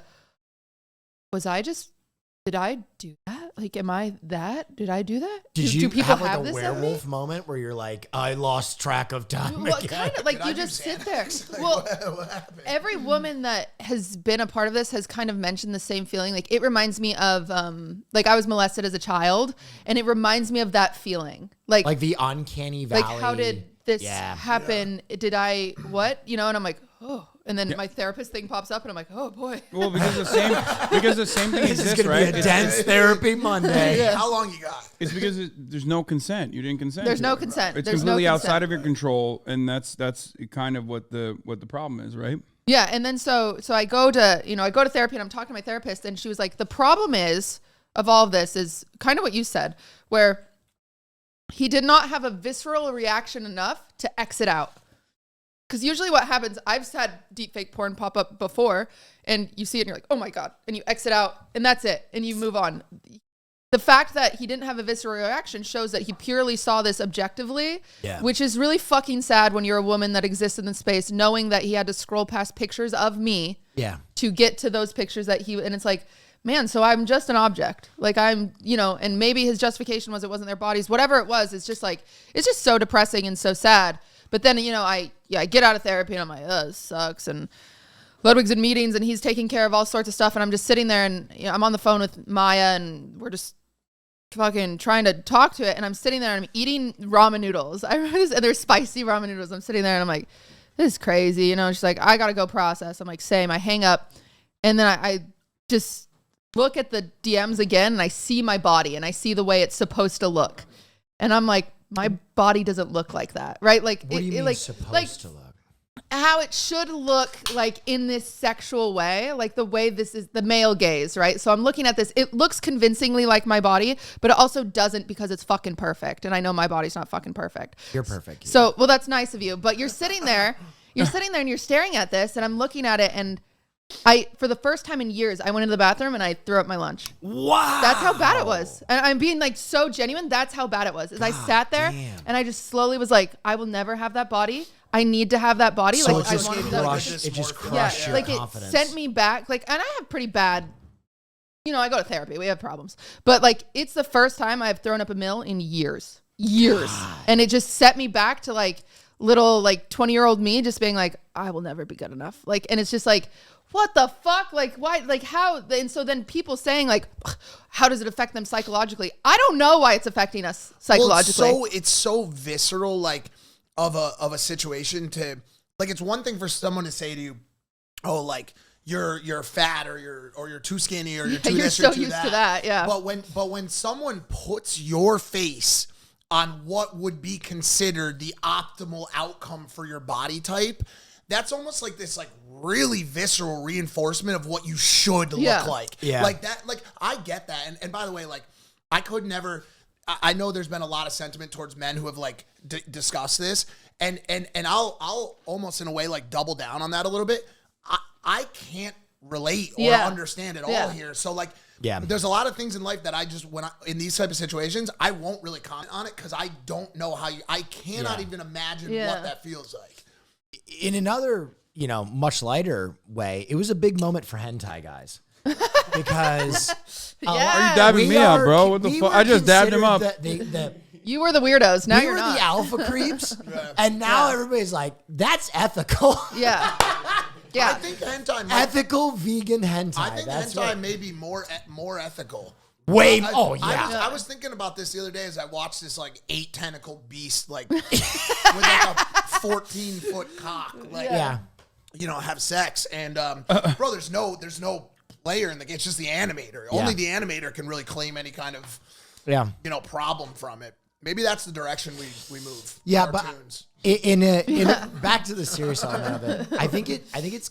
I think beyond what it does to the individual, which is it was nice to hear directly from you because it's such a sincere problem. I think beyond that, it poses a really interesting question as to, in the future, what are people's like rights and agency over their visage, their face, their likeness as we move deeper into AI technology, deepfake technology? Like, how much of your image do you own, right? Like, there's a lot of really interesting cases, like the Emiru case. Emiru showed up in League, right? Like, she was the inspiration for this character. And, obviously, I think there was, I don't know the specifics of that case, but as we move into the future, like, there are going to be a lot of these, like, uncanny or, like, likenesses used for reasons where you're like, wait a minute, did that creator have any kind of say on whether their face was used in this? Isn't that also, that has happened with League before too, right? Wasn't it like a employee or something, I think? I don't know. I remember something like that being inspiration for Singed. No one plays League. Okay, I do. She does. Yeah, I was the inspiration for Urgot. So one thing I'll say is that like a lot of people also think, one, that women are objects, obviously. Wicked. So that's like definitely part of that because they're like, you're an object of my sexual gratification. I don't think about you as a human being. I don't care about your feelings. I don't care about your thoughts. I'm just horny and I want to fucking do this thing, right? So that's one reason. And then it's additionally worse when you're also, somewhat of an e-celeb, even though we're on the lowest rung of the fucking celebrity scale. It's just the reality, right? Well, it's not actually. Well, it's changing rapidly. Not to put a pin in it incredibly. Well, regardless, like you're a celebrity, right? So people feel like you are supposed to just take it. Oh yeah. They don't think of what do you you as expect? a human. You're part of the internet. Yeah, they don't think of you as like a human being. They just think of you as this like random thing that you are there to consume, like not a real person. But what a lot of people don't recognize is like the deepfake shit is very easily done to normal, normies, civilian population, non-famous people all the time. As a matter of fact, there was a case that I pulled up to showcase this where there was a guy, I think he was in Long Island or Rhode Island, one of the islands, one of those fucking places. Dominican Republic. So, yeah, he was deep faking girls, middle school and high school, into pornographic scenes. He went to jail. He went to jail both because this was technically considered distribution of child pornography, and he also went to jail because he was doing deepfake AI porn. So it is not legal. A lot of people don't understand that. It's already immoral. We moved past that point, but it's also not really legal either. Yeah. So people need to recognize that you know. I think it's going to be also increasingly interesting to see what happens as it pertains to deep fakes outside of the adult space and what you're able to convince people that someone has done. Yeah. Like, dude, Yeah. like you can start. I mean, dude, they're going to start putting weapons in people's hands. It's a very wild. It's the next Wild West, and some people are calling it like the most, you know, clear and present danger as it pertains to truthhood that we are ever going to face. Like, people get mad at people getting clipped out of context. How about you get clipped in context now, but you didn't even do it? You know what I mean? Yeah. You weren't even fucking there, but it's not. That's how the murder. That's not how the murder went down. You didn't murder anyone, but guess what? Now you did. Like, it's crazy, bro. My 6-year-old dad, if he were to see that video, I would never be able to convince him I didn't do it. And that's how. That's the sad thing about all of this is that, like, okay, Atrioc, morbid curiosity, sure. Whatever. Besides, like, seeing women objectively, blah, blah, blah. The problem, like, the biggest problem of all of this is that he platformed it, and that's what is unforgivable to me. Because now when you Google Maya Higa, who has spent 25 of her life, like, years of her life for animal conservation, when you Google her, it says deepfake porn. She spent her entire life on animals, and that's what happens when you Google her now. It's fucked. Like, it's so fucked. Multiple of my family members have reached out to me for the first time since I've started this career saying they've seen this about me. And that's what they see of my career. Yeah. I've worked so fucking hard and now they know me because of porn. It becomes that misrepresentation Porn that you I didn't talked even about make. Porn earlier. I didn't even make. And it's like, dude, I love sex work. I just don't want to do it myself. Yeah, that's fair. And why is it not an option for me? That's very fair. It's so sad. It's like, God, if I could make so much money, I'm sure, maybe not so much. I could make some money. Cutie, you can make a lot of but money. you know what I'm saying? It's just like Can frustrating. I ask you to throw back the asking questions that, like, Yeah. when you asked me one earlier, has there been any point where this made you feel more acceptable towards the idea of you doing it in the future? Oh yeah, I was on the phone with one of the girls, You know and what I I'm was saying? like, Like, it's just like- I was like, why don't I just start selling this? Like, why don't I should just start selling. Like, I'll just sell the AI porn. I'll just sell it of myself. Might as well make some money off of it. Claim it. And yeah, just sell it. Like, That's hilarious. because I think I know I know how, I was raised Mormon. Sure. So it's like, even me being okay with sex work, my whole family would be like, what the fuck? For sure. Like, whoa. I'm not Mormon anymore, obviously. But didn't know it's that. just oh really? Oh really?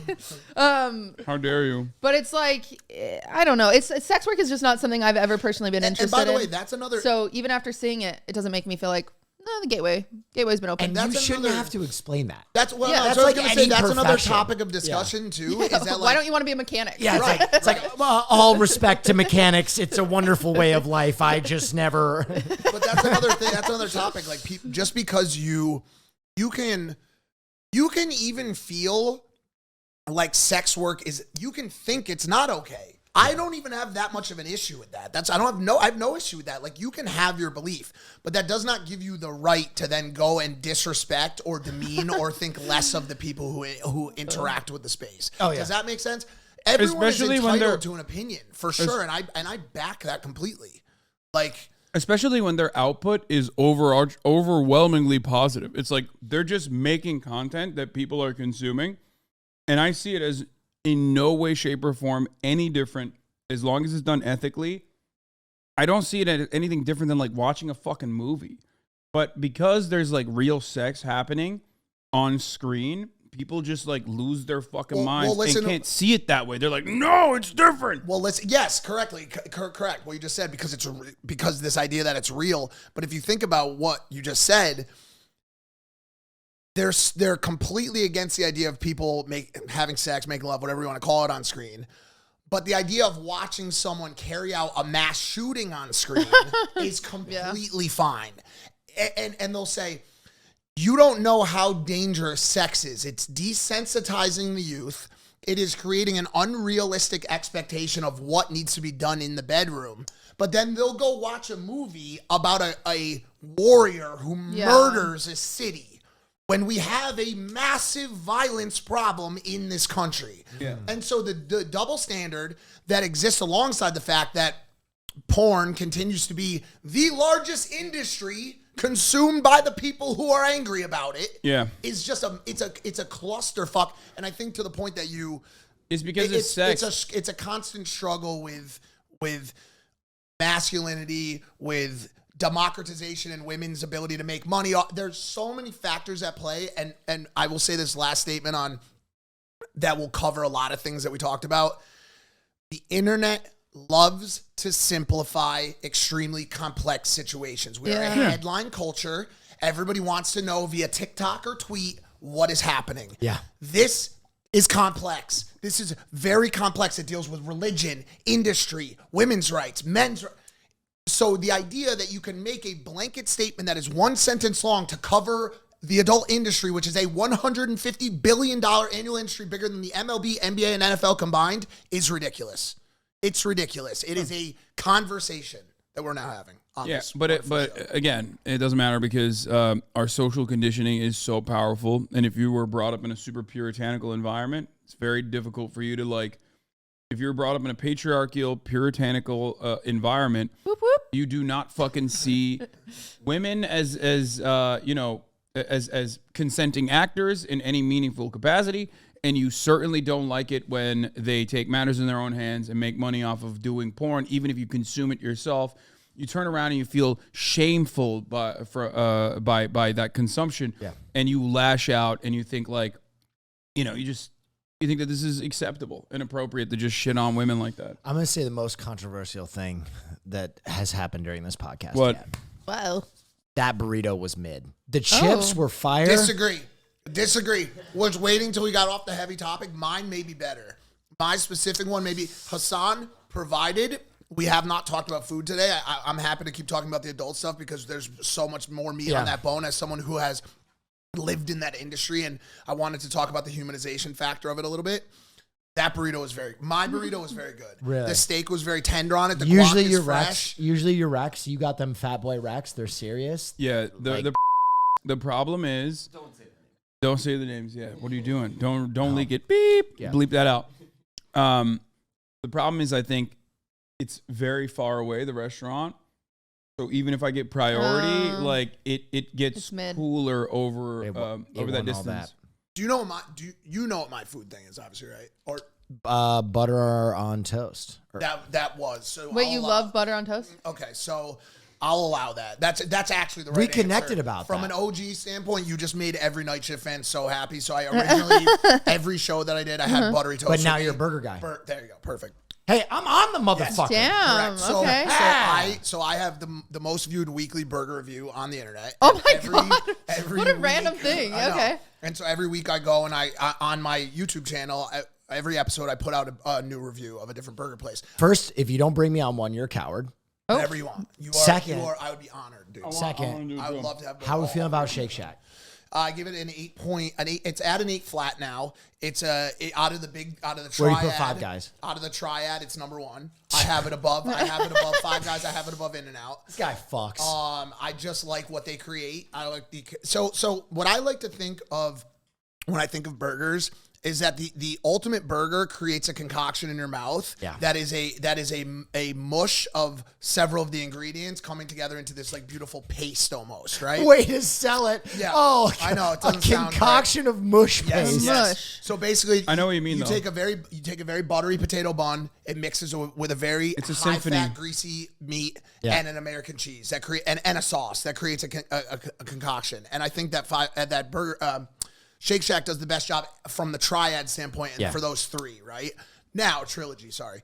Now, it's nowhere close to the best burger in the world, which all of them are here in LA, which is crazy. Wow, that's convenient. All right, what's your number one spot? I'm trying it. I'm trying it out, Will. Go for it. What's your number one spot? So, ironically, the reason I was late today was because I was uploading on YouTube, and the upload from today has my new number 1 in it. What is it? San Antonio, Texas. A place called Last Place Burger, ironically, is in first place. It's called Last Place Burger. Took over the W from 2 Los Angeles spots, which were kind of neck and neck.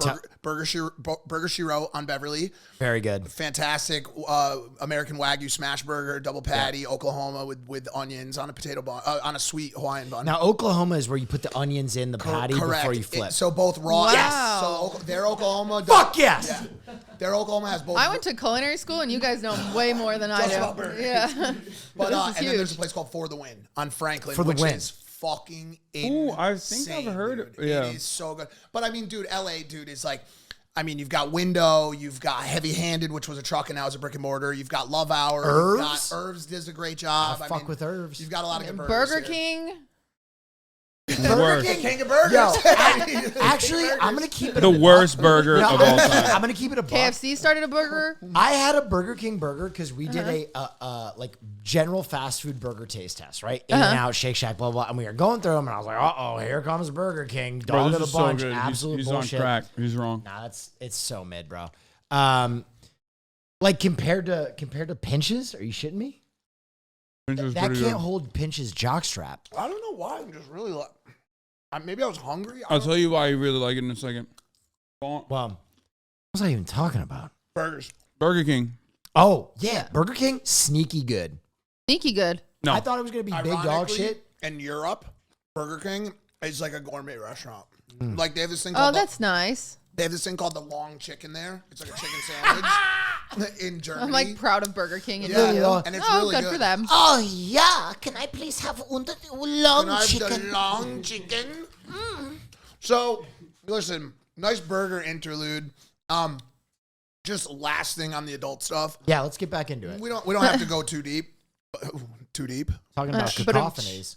But you mentioned the humanization factor, and I have girls on adult or sex workers on my in my content constantly. I mean, pretty much every other episode is either Skybri or Emily or you know, obviously my channel. As much as Logan gave me a platform, when I met Lana, I had 220,000 subscribers on YouTube. When me and her broke up, I had 2.5 million. Like it's dramatic night and day, like crazy, right? Mm-hmm.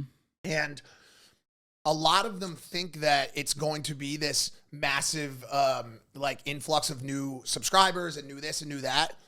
It in fact works more in the direction that you described it. Yeah. which Wow, was, that's interesting. Holy shit, I now know this girl. I know her family. I know where she's from. I know what she likes to eat. I know what she likes to do. Yeah. I cannot watch her do a gangbang now. That absolutely. Wow, that's so it's- interesting. Yeah, because they see I guess episode after episode. I guess I treat the artist differently than everyone else. Okay, I have no qualms consuming this content. Right. I was a well, big, they don't want you to. I was a big They don't Mia want you to. Malkova guy. I was a big Mia Malkova we guy, had her in and then I Simon- hung out with her Yeah. a bunch. Yeah, we hung out with her a lot. I did though. escape rooms with her. Yeah. I love the girl. I kissed her on the mouth. She's been in a lot of content, like so. and then I went back, you know, my bookmarks, and I was like, well, this has got to go. Right. I can't do You this. were early. Oh, I was yeah. early. I told forgot about that because we're like such good friends with I me and I told her, Malkova I now. literally one day was like, "Oh yeah, you play a lot of World of Warcraft." She's like, "How do you know that?" I was like, "Well, in your videos, you mention." But yeah, now that I know her, it's like I literally can't go back because she's like such a good friend of mine. It's, you know what it is? I think it's almost kind of like if I were to know an actor, right? And let's say I know the actor who plays Joffrey in Game of Thrones, right? What a fantastic antagonist. What a fantastic villain. If I've had coffee with him, if I've sat down with him, even when he's doing his like, Yeah, you wouldn't believe Uncle, bring me my wine. Yeah. I'd be like, oh, he's actually a great guy. Yeah, This is yeah. so That's like, believable. It's right, not it's the same thing for Yeah. for porn where I'm like, oh, this is a performance. Well, I She's made really a statement. She's doing once- so good. Well, I made a proud of her. statement that pissed a chunk of the industry off because I've always been like I would say like me and Adam. Obviously, Adam has like he does videos, and I don't produce adult content. I mean, I do, but it's just not on the internet. Adam. 22. Oh yeah. And so I made Lena a the Plug. statement recently, and if I say something like dramatic about the industry, they'll always like bring it up. But I said that a lot of the girls, they're not as turned. This is no secret. No, they're not they're- as like turned on by the situation that you're watching as they claim to be. Yeah. So a lot of it is People were upset I know. about this. So listen. I know it's not like a secret, but it's I'm gonna blow your right, mind. I know it's extremely performative. It's extreme. And by the way, it's David actually- Blaine, not actually- actual magic. It's actually weird too, because as someone who knows how performative it is, when they try to bring that performative shit to my bedroom, like Yeah. in real life, I'm like, no. yo, please stop. Please stop. Like you don't have to tell me that you want to drain me. You don't have to tell me that. You don't. I know that's why you're here. I know. Like, actually, That's now that funny. you've said that, I don't really want you to be here. Like, I just want to hang out with you, have a good time. Like, I don't want you to drain me. That's you don't need funny. to do that or talk about it like that. Yeah. One, But it is very one eye-opening performative. moment for me, at least, was like when my ex was like, she just wanted to do missionary. Like, that's her favorite. That's Yeah. what she always wanted to do. And That makes it's sense. like, Bro. it's so much more personal. And you're like looking into, you're looking into one another's eyes. It's like way more personal. And it's funny because everyone always like, missionary sucks. You know what I mean? Everyone's like, missionary The sucks. Position. It is Yeah. the position. Now, so Most Fully porn- disagree. I know I need more therapy, but I hate intimate No, sex. but listen. Well, Fucking that hate you said this is a whole thing in one sentence. Yeah. I mean, but it's not just that too. If you look at it mechanically, now from you will meet a lot of girls that. Sorry to get so No, you're fine. like in depth. On this. You're good. You'll meet a lot of girls that. She talks about her gripper all the time. Okay. What do they say on TikTok now? What do they say, like bubblegum pink? Oh, I'm They sorry, just, like, when we have- comment it in the comments. Oh, we're not allowed to say that in front of my. No, she Mom. just got off a deep fake. Let's not I'll say talk I about watched her. some of the deepfakes and a lot of them were a little too. Just kidding. I'm just saying, she does though. I do. I'm fine. No, She I'm says she only- has no gag reflexes. She's the throat I'm goat. a. She's just Tiana Trump. By the way, the funniest part about this is she has never talked about it in like sexual terms, but instead No, in it's like TikTok. Factual. terms. TikTok terms. No, literally, like no, scientifically. like no, hyper medical. Like Yeah. her I have situation is medical. vaginismus. Oh, okay. Is that? Yes. very- It's where like you're- Christmas, yeah. but with a pussy. Let's go. She has vaginismus and like what was She's it? like, yo, that deep fake is looking loose as fuck. I dude. got This is it. such a bad. What got- is it? What is the reason why you have why are you An the throat goat? endoscopy without sedation, so I had to. She trained her throat. I had to literally train my throat so I could get it without sedation because I'm so afraid of sedation. So I like to make fun of her and act like she's like talking about how she has a fucking anyway, I'm gripper. the throat goat. Yeah, she's really just saying. It's a shit. medical Yeah. condition. Right. Anyway, I'm Not a the big deal. throat. Anyway, So, but I could pick up anything. But there are like a lot of girls who want to be on top to like finish, right? It's like it's I like that. generally more conducive to the internal or Clitoral female stimulation as either well as- clitoral stimulation based on like rubbing on her stomach or just the G spot Yeah. and how it hits that G spot in the back. But missionary style is a very versatile position. It gives you a lot of options. I know. I'm telling you, If I am not pouring sweat at the end of sex, I feel gross. you can do that from a I missionary. feel gross. You can definitely do that for You missionary. know what I feel like? I feel like That here, sounds I'm like gonna- a lot I'm of gonna work. Tell you Yeah, some that deep. is a lot. I'm gonna tell you some deep trauma. What are you doing? Shit. Okay, No, unload after us. sex, if it's like very quiet, like I feel like a cuck. No, have fun, bro. I Have know. fun. Make jokes. No, it's like no. You're weird. No, make No. jokes.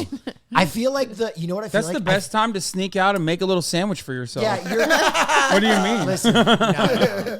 I feel like the Make a sandwich for her husband. too. Yeah. I feel like Kevin James. I feel like the husband in a 90s sitcom who is like much less attractive than his wife, and she just placates him with sex, right? She's like the whole like Al Bundy, like, can I please have a little sex? Yeah. I hate Yeah, that. I hate that too. For I am a fucking silverback gorilla. When we fuck, we go to war. Dude, you need. What to is put it- out a- what is it- You need to put out a video. This might be too much of a question because I know your girlfriend, but what is your average? Like, what's your average? We don't have sex that much. Okay, I was But gonna when say you because that do- sounds like a fucking. You couldn't do that every day. No, I've kind of That's- put it behind me. Oh, okay. Should have put it behind Now he's her. sad. But I feel, I feel gross. That's so interesting. Yeah. Well, I think psychologically that comes from a performative spot too. I think. You're Oh just- yeah. Well, can I You be do need honest? therapy, Growing yeah. up as an ugly kid, Yeah. fat kid with a fat cock, that was such a place of like You got a tuna confidence. can? Like yeah, when I pull my dick out, it'd be like, oh, good for you. Oh, I see. So a lot of my self-worth came from being able to lay dick down. You know what I mean? Yeah. Because I see. I wasn't. Yours the is tall laying guy. dick down. Mine was bringing cupcakes. Dude, You gotta get it where you fit in. Yeah, you you know? got your things. I didn't know I was gonna be getting such like an intimate like revealing. Of Oh no, we talk about Well, stuff like welcome this to all the the time. club. This is great. The behind the paywall is awesome. Yeah. Well, Cool, dude. I'm making the executive decision. We're gonna put this as a free episode so everybody can see what's behind the paywall. I'm Whoa. willing to donate some money to make it so you guys don't lose any or whatever. They're I don't rich. They're fucking- fine. Yeah, I like the idea of it all going out to the people. They're No, it's fine. fine. I like democratization, dude. This is a fun. Yeah, we're making the decision, but it's March, the money that March is making, really. Yeah. right. Yeah. He said it's fine. He's gonna suffer 1 week. It's fine. The reason I brought up all the Atrioc stuff is this was why I was like the tea is because today I've been texting his wife, and I had to tell his wife that I am no longer interested in having any sort of relationship with either of them. Because what do you do? What do you do? What do you do? Is there a route back for them or? I don't know. I think what's frustrating is because I had to do. It's just like it's so anger inducing because like the first thing he did was go live and apologize to his stream.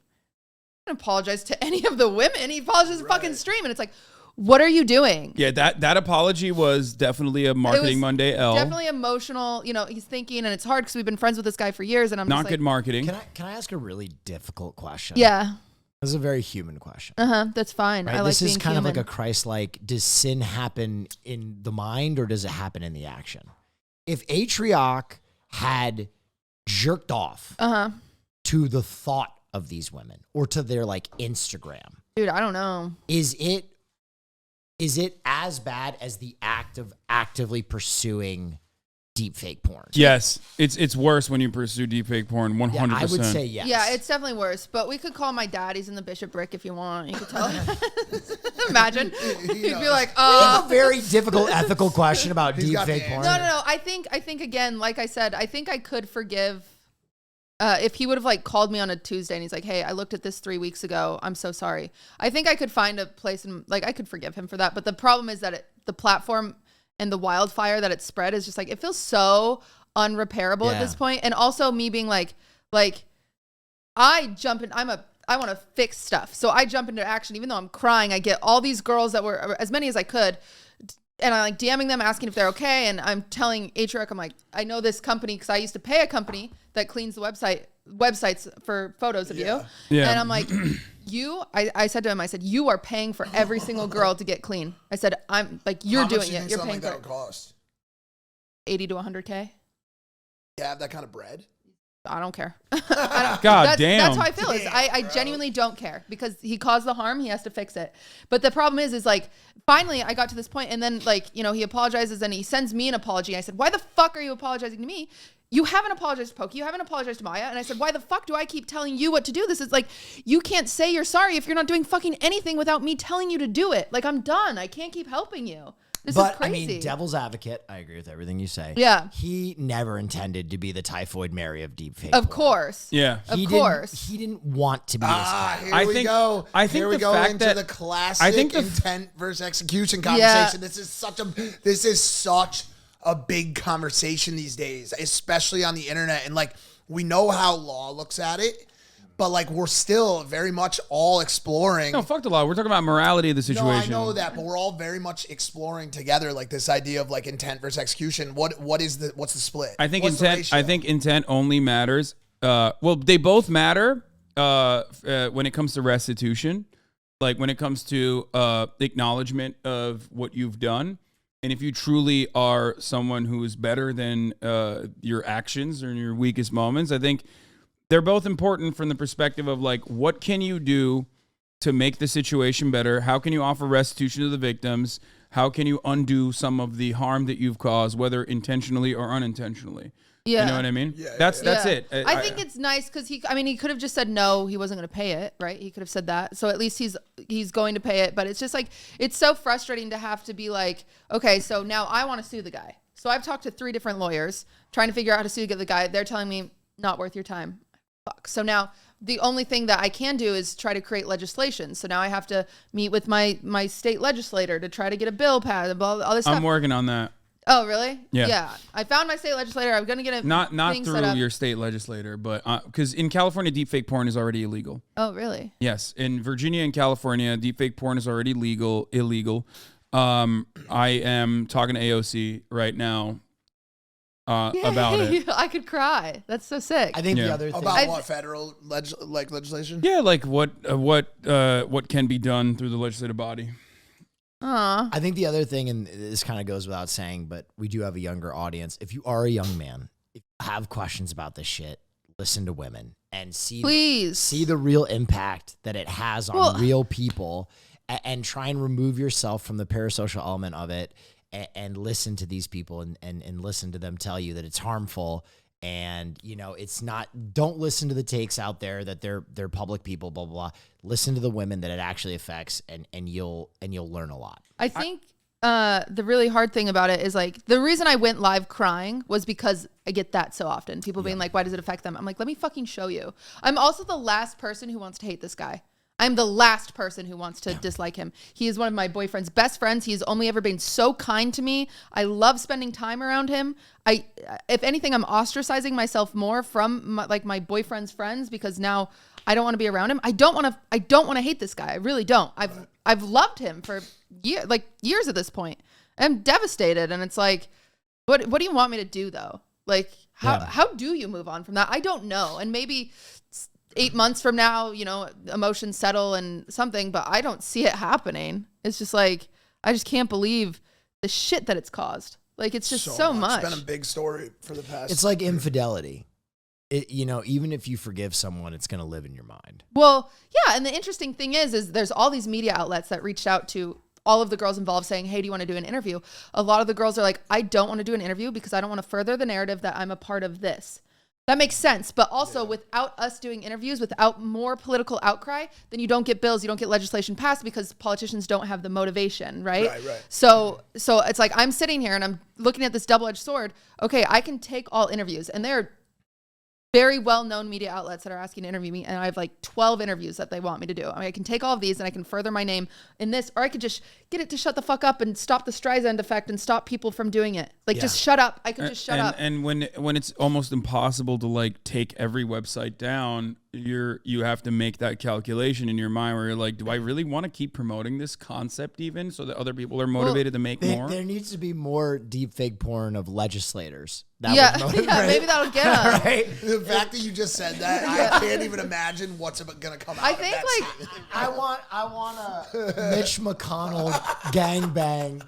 You know, that might already be out there. By the way, this is parody.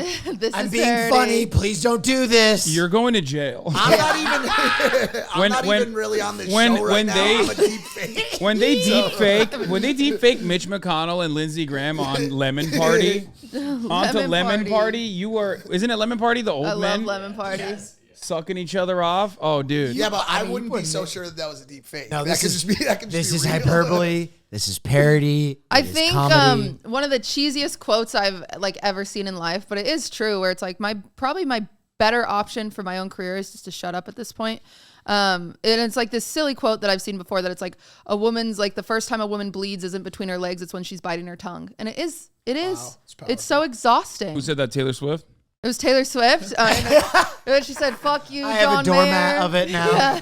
Well, I think what you're gonna have to do is measure impact on yourself, your life, and your career, and the impact that you can have on a million other people. Yeah, that's what I'm doing. So that's the sad thing is I am gonna take all the interviews. I have like a whole day, and that's the other thing is I have to talk about this stuff. Oh my god, I have to talk about this stuff for hours. Day. Right? Oh. Yeah, and it's like, but majority of the girls a part of it declined because they can't.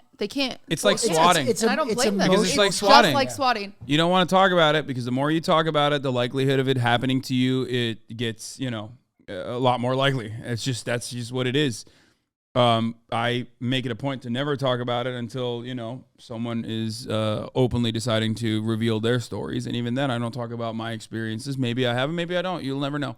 It's like this, almost like this, like digital manifestation. Like you talk about it, and it it's a permanent fixture. Just like objectification of women and deep fake porn or cum tributes or a million different ways that like women are fucking constantly being objectified on the internet. Dude, cum tributes. Oh my god. But cum tributes. I don't even know what they are. To be Sometimes I know for a fact, and I like wipe my face. I'm like, I know for a fact look, Reddit refused to take these things down for the longest fucking time. Luckily now they have them taken out. No, I know. That's why I was bringing it up. I don't play in that space. Yeah. That's a sandbox y'all can have. have. We don't want it. I don't go to that fucking. I don't visit don't that want fucking it. place, dude. Yeah, it's awful. No, it's great. It's the worst place ever. It's great that you're not visiting that You space. can definitely rally a cool community there for sure, but it seems just On It's Reddit? so fucking degenerate, dude. r/retrosay.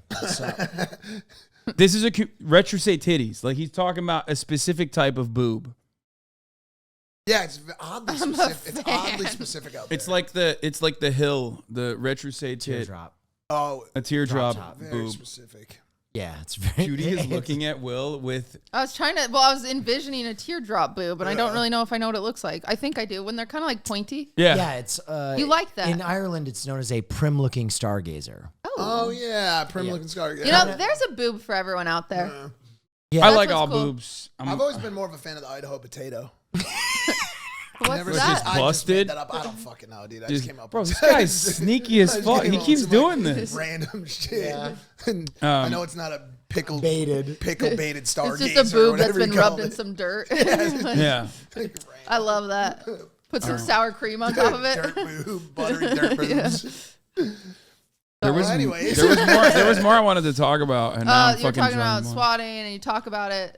No. I mean, just, yeah, no. The point I was trying to make is that like, whether you talk about it or not, it's just definitely going to happen regardless. Yeah, it is. Just like swatting, but when you talk about it, the likelihood that it will happen more aggressively is you know, it just amplifies. One of the worst takes I saw on the internet is someone was like, well, these girls are upset because they're just insecure sexually.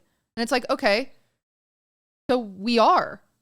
Yeah, so yes, that's what I was saying. It's like an So empathy if thing, we yeah. are insecure sexually, why are we mad at someone for being insecure? Right. Nah, 'cause Is that crazy? No, because that's No, I'm minimizing it. yeah, It's making it seem You're like right, it is minimizing it, but it's still like, why are we still bullying someone for having issues? with because their then own they're bodies? saying you're crying and you're like Yeah. you shouldn't be. Because I'm gonna be honest. I think that's the wrong take because I think I know women that do sex work that would probably be upset if they saw a deep fake of themselves. Yeah, right? that's fair. Because, Yeah, of course. Because Yeah. it's like, wait a minute, that's my livelihood. Yeah. You're stealing from me, which Yeah. deep fakes do. They right? did That's steal. someone's body. I should have had that $15. Right. They're stealing. Well, they're not only stealing would from like you, it. but the person whose body it is. They didn't Well, sign up to be a part of a deep I'll fake. split. Oh, I'll, shit. I'll split Yeah. with her. Oh shit. Yeah, no, you didn't. I didn't never even think about that? Imagine- Yeah. Oh my Wait, that's god, actually bro. so sad because the girl with that body, she probably like sees my face. Yeah. And she could Bro. think the same Maybe thing. she has the same effect too. She's What like, do you mean? damn, Where you felt, I where you're wish like, I you had went to nothing? rosacea. Yeah. Damn, there's a head. Damn, they put the throat goat's face on my body. Yeah, what the fuck? Yo. So there's just like a fucking headless victim out there. Yeah, there's just a Yeah, headless I don't know. victim. Well, some of the girls, you could tell exactly whose body it was. Mine, I don't know whose body it was. Wait, was it? Oh, some of them are like mashups. No, No, you it's can like just mixed. tell if they have like a unique You just body. called it a mashup. Yeah, it like was Or if too it's like a right. famous like it porn. was DJ Girl I'm Talk. saying, like, Bro, I you have would- to understand a certain part of this, all of this, whether it's this conversation or any of the other conversations. Dog, you said you don't go on Reddit. That's why you have no idea. Bro, It's- a it's- lot it's- of this shit is how willing are you to embrace the current chaos that we call civilization? Bro, bro, this shit is getting crazy. Like when I wake up in the morning and I look at like the things that are happening around me, sometimes I'm just like, Welcome you kind of to just the have to internet. just like Take a hold look on. around. Yeah. You know what I'm saying? Like yo, wrap your hand around the fucking reins, throw one hand back, and just ride that shit, bro. Yeah. Because this shit's getting crazy. Like, dude, they could have. Get back to the balloon, Mike. You know you I want to talk was about exactly it. going there, bro. I was just about to say You that. know you want to say it. Just I was just about to say there's a that. Chinese A balloon. Chinese balloon floating over Montana. They're taking our secrets. Those are our heat signatures. Yeah. Bro, that's exactly what I was going to say. It's such chaos right now, dude. Yeah. I mean, And you know who's creating those deep fakes, by the way? oh. Don't say the Chinese. Don't say the No. Chinese. It was some guy from like Iowa or something. Yeah, no, it's just no. That shit's basement. homegrown, brother.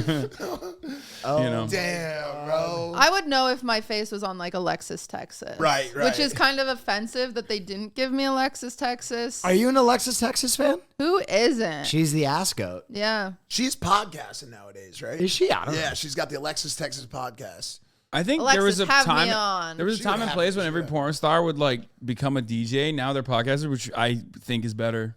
Yeah. overall. Yeah, I think that's hype. Some of them, bro, listen, having spent time with a lot of them, these girls are some of the coolest fucking people. It's like hanging out with your boys, dude. I know. I don't know how else to put it. I used to be the guy. I used to be the guy that went to the fucking AVN and the XBiz But Awards. I skipped 4 years. I had gone in the past. I went this year just because we were in Vegas anyways. We did the podcast. We did a podcast with. Oh yeah, it was just convenient to go to AVN. There was no other. No, it's fire. It's a lot of fun. It's a lot of fun. It's a lot of fun. No, I think I was hungry. They were serving dinner. Yeah, I heard there were great apps. And honestly, dude, I was shit. How do I say this properly? I was meeting new stars that I can collaborate. You were networking. Who are the up and comers in the field? So this is crazy, but You're like a scout. I got connected with Eva Elfie, who had just knocked Lana off as number one. Oh, interesting. And so that was and Friend of the pod. Friend of the pod. Friend of the pod. and so that was like I haven't met her. Yeah, she's awesome, and Yeah. she wants to do a video where we go eat borscht Oh yeah. Yeah. because Russian, right? She's dope. So she was very cool. Doesn't speak a lot of English. Not very much. Which is why when I had Eva on, I had her on alongside Nadia, the person who was escaping Vladimir Putin, who was easier to get on this podcast than you, Mike. Yeah. Grammy weekend. Yeah. You know? So I met her. She was cool. Connected with Angela White, which was cool. I'd never met her before. She was friends with Lana in the past, and so met her. Talked to her about Australia because I'm going there on Tuesday. So if anybody's watching this from down under, I'll be in Perth. I'll be in Sydney. She's an insane businesswoman too. She won 14 awards. Yeah, I mean, dude, unreal. Angela's actually like is the actual GOAT. So what I love about meeting porn stars, beyond the fact that they're very broy, because I mean I think they're exposed to a lot of the libido and whatever, but I think it's really amazing to talk to people that kind of have a firsthand, almost like doctorate in human sexuality. In like a lot of them, even without kind of perceiving it, have an understanding of like what the male gaze is desiring, like what they have to sell, like what an experience within sex, like what's fake, what's real. Their perspective on sex and relationship is so Different. fascinating. Yeah. And for example, this is one other thing that many people don't understand. What you talked about was the difference between consenting and enthusiastic consent, which is like an ongoing debate in sex work circles as well, where it's like, you consent to going to your job, right? Every fucking day. You might not like it. You might not love it. Especially when it comes to sex work, though. Most of the time when you're going into work, it's just another day at work. But like you enjoy it. You're just simply stating that you don't enjoy it to the degree where you're like, oh my God, this is the greatest orgasm of my life. Yeah, It's like Mike said. You're not always going to get Both the greatest your work orgasm of your life. and your sex drain you. Yes, that's very Yeah. true. I was actually at one of their parties last night. I was at Kazumi's party last night. She had a party with Kaylee Gunner, who I'm friends with now as well, and Kate, True Kate. I have no idea who these. I've been out of the game. They're all big. I mean, they're all. I've been out of the game. Don't know who these people are. Yeah, yeah. I mean, I still go out occasionally, and hang out, and they're just super cool people. They're just super cool people. And like final note on it for me is like, I do not get along with normal people. I do, and this is like my biggest thing. Like, it's so hard for me to relate to someone who's like 4-year degree, like poli-sci, Okay, bro, chill. Like, no. This guy's fucking coming at me, dude. What the fuck? Health and human science. I don't care. Yeah. But like the idea that there's like that level of traditionality, I cannot talk to. I'm sorry. So when I meet these fringe poles of society and civilization, just like you just said, they interest me. Yeah, I think part of that experience is like you existed on the lunatic fringe for a while, right? And I think when you are on the razor's edge like that, you realize a lot of universal truths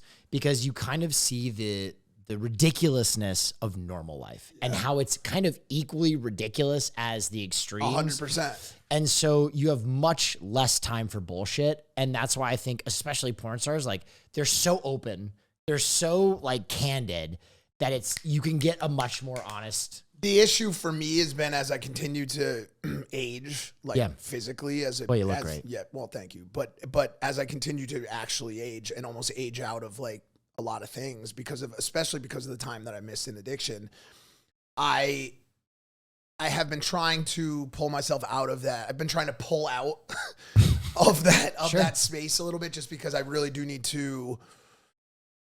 I really have been trying to start to get into the mindset of potential family, right? And it's not, I know. And it's not something that I ever thought of in my life, but I also never thought I was going to own a $4.5 million house. I never thought that I was going to have a fucking disgusting, career. by the way. Remember canceling. Yeah, that's right. I saw your stuff. I saw that. It's fucked up. You guys see that? I love it. I love it so People funny. every week, people are still like, you know, Hasan's fucking rich, right? Like, well, fuck that guy. He's a rich social. I'm like, Rich motherfucker, social. what do you want me to do? Like, it's not like people keep giving me money, dude. I'm sorry. Right. Well, you know, you're doing God's work. But like now I have been, you know, at least mentally exploring. Honestly, I don't know, maybe it'll happen to her or has, but both my sisters have very young children now. Yeah. And my little sister especially has this, oh my God, this baby Sloan, my niece. And Cutie boots. dude, I just the light in her eyes and spending time with her and how she is always smiling at me and just like being it's the connected to best. that innocence in life and that unrelenting enthusiasm is just like I feel nothing when I see children. so I was like that up until I Yeah. had until it was in my bloodline. Dude, until I No, have- I look I at my have 9 nieces and little nephews. baby cousins. I'm like, yo, you motherfuckers are no content, dude. It's like, Wow. I try to talk to them, and they're just like shy or weird, and I'm just like, dude, come on, just give me something. I already put dude. both Weird-ass of them in the 2-year-old. content. When I went home, the first time I felt really cool about having money, I took my 2 nieces, who I fucking love, to the Lego store. Nice. And they were kind of like looking around and they're like, what can we get? And I was like, get any.